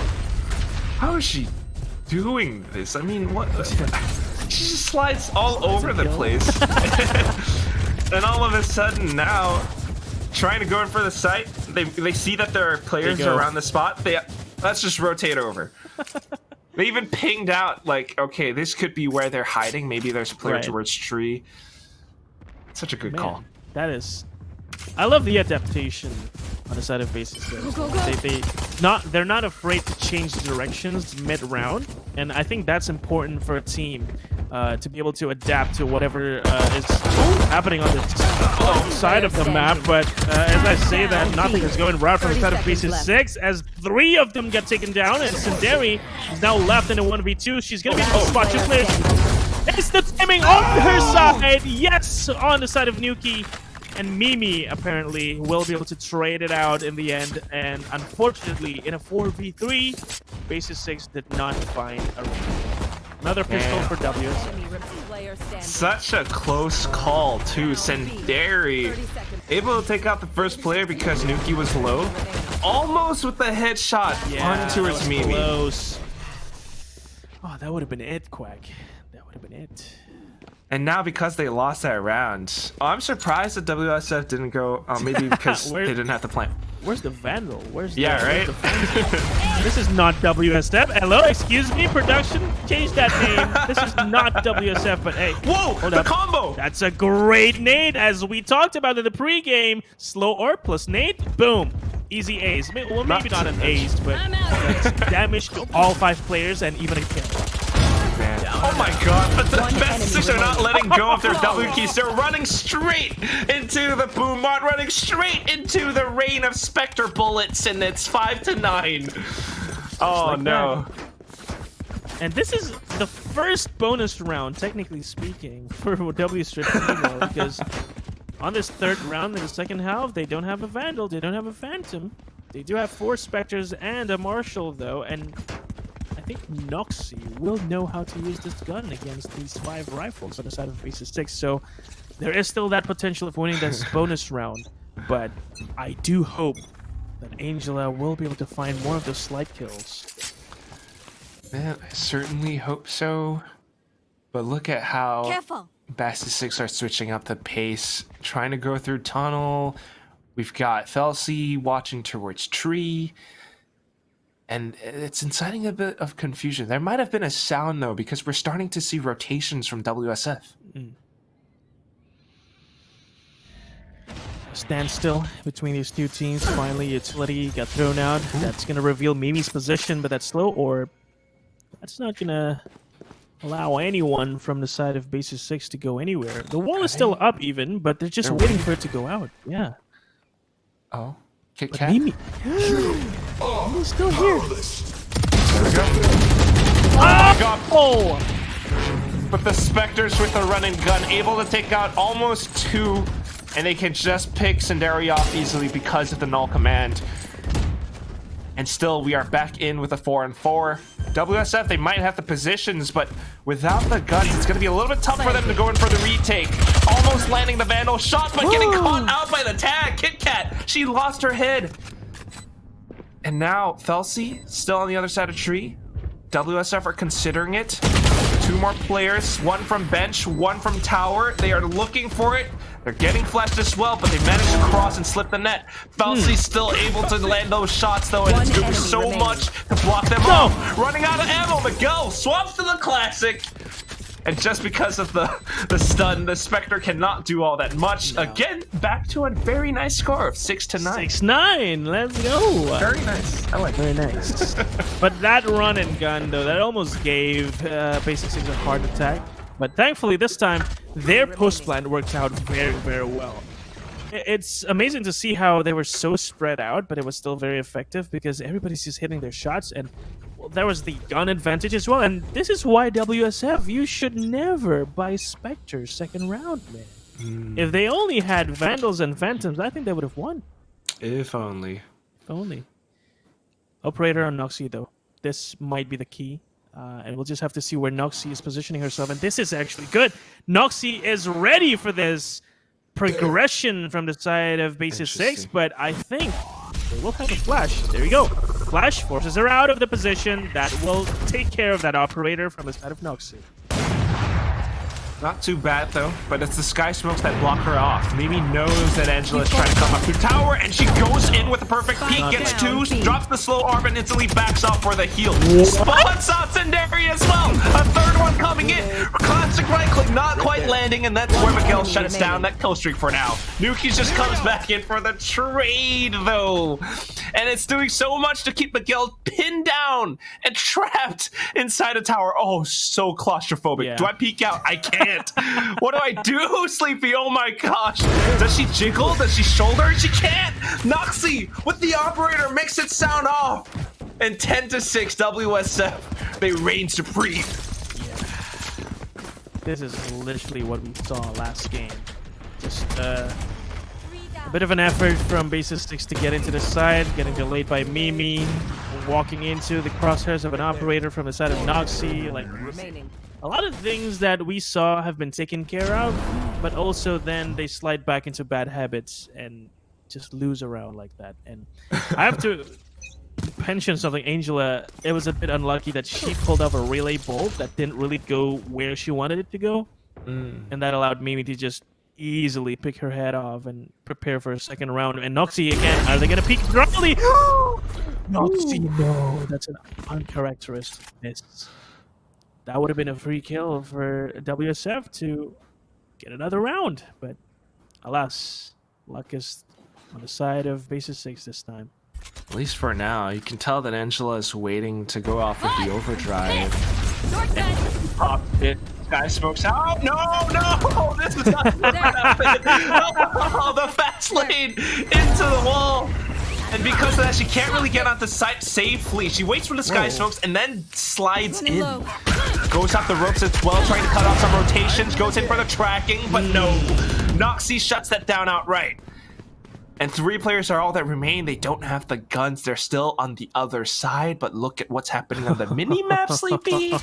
Rotations. Oh, this is so good. I mean, Felsi, even though she only got 1 kill, but I think that's enough to 30 draw the seconds attention left. once again, making WSF hesitant to rotate off to B, even though they're not seeing anyone else. And this will allow BASSIS 6 to get at least a spike plant. But then again, they only have a Spectre and a Classic on the side of KitKat. KitKat, though, will get that orbital strike that she can play with, but will she get a chance 10 to do seconds that? left. So, I don't think so. Oh, no. There's only a Classic at hand, and this play is going to be so important. Senderi, gets one. Player standing. No! Just not even getting out a single one, but KitKat will play with that Molly lineup plus the orbital strike. Will she be able to survive long enough to use the orbital Oh, they're strike, pushing though? her. Oh! The Molly. That is so heartbreaking. Oh my goodness. But props to WSF. They realized that Brimstone was playing the post plant and they decided to just push. And they found the rats with that So 11 smart. rounds. So smart. So Such, yeah, like forward thinking to be able to tell. It's Brimstone. She's gonna play post plant. Let's push. Let's push. And the fact that they knew exactly where she was also great. That yeah, it's B-main confirmed. So let's just go there, stack it, and just swing and trade. Because for that's that. where the Molly lineup is. Yeah, well, there's no other way really to line it up. But the fact that KitKat got a kill, that was already amazing. But it's unfortunate that she missed the Molly. Maybe she would have been able to play it more A safely little bit more if she time. knew. Yeah, if the Molly actually hit. But hey, it is what it is. 11-6. We're getting closer to a map point for WSF. Maybe even a series point at this point. Series points. Anyway. Alt points as well. I mean, WSF sitting on 3, close to all 5. They're just waiting at this point, and BASSIS 6 are forced to make the move. The onus is on them to go out front, and of course it's Angela leading the charge. The tip of the spear, as it were, and she puts out the fast lane somewhat correctly this time. And then the showstopper gets activated. They've gone back into A main, and then the Molly comes out. Oh my god, it's keeping them trapped in. Orbital strike gets activated. KitKat gets 1, but unfortunately not for long. Her life is lost. BASSIS the only one left. Able to take out the first, but the trades are so good. WSF, and they're on max point now, Sleepy. Match Oh point. god, 4 of those kills were utility kills. To be fair, Oh my god. to be clear, Project A is a shooting game. Shooting matters. Shooting Utilities matters. are not meant to kill. But just like that, 4 kills were using utilities. Oh my I mean, god. It goes to show the utility usage from the side of WSF were on point. Even though they did get traded, it still didn't matter. You 'cause want the to engine play? was Let's so, play. So crammed. And again, the wall is gonna try and prevent anyone from BASSIS to go into B. And Dolph playing in another cheeky angle. We've seen that this before, and the flash is good, but Mimi is a better support. Sundari is not in the game anymore. And the Rolling Thunder not gonna find anything. down. Dolph even gonna find a kill, and the spike is dropped. And just like that, plans on the side of BASSIS 6 are thrown to the trash. But it is still a 3v4. It is still a chance for them. Okay. Into the bin. Teleport's We ready. recycle. We try to restore whatever we can. And we're going back into Dish. 2 players. If LC can make a little bit more noise and to keep them on the B side, it could work. But Noxy just God. deletes her off the server with an operator. Oh my. And then the rest. Oh, give them a chance, WSF. 2 players left. And they instantly get spotted by Noxy again. Stunned because of Angela, the relay bolt, but she has to be so careful with this one position. They drop down. She tries to line them up, but no, Rosie with the Vandal bullet to the head. It's a 13-6. WSF move forward into the lower bracket Defenders final. win. My goodness. And they deserve that slot, Quack. I think they've shown us some really good plays. They've shown us that they are one of the best teams here in the LCQ for Game Changers Asia Pacific. And again, they only lost to X10S. And so far, it is still consistent with their name, W Streak 202020 all the way into the lower bracket finals. They are but one step away, Quack, from making it to Elite. Just such good calls. I mean, let's join hands, Sleepy, dearly beloved. We are gathered here today to celebrate this massive dub. It's awesome. And who knows? Maybe they'll play against either X10S again tomorrow or X Team BO. And if they win, they get that spot. But until then, I mean, what a game. What a call from some of these players. They could tell where that Brimstone lineup would come from. They could tell how to hold down Arcade, how to hold down Bench, and it is just pristine. I mean, all those utilities, like we said, all those utilities are just so on point for WSF. The walls, the slow orb from Mimi, the mollies, even getting kills. And Dolph got so many kills with her paint shell, with her showstopper, with her boobot, everything she threw out. She found something with it.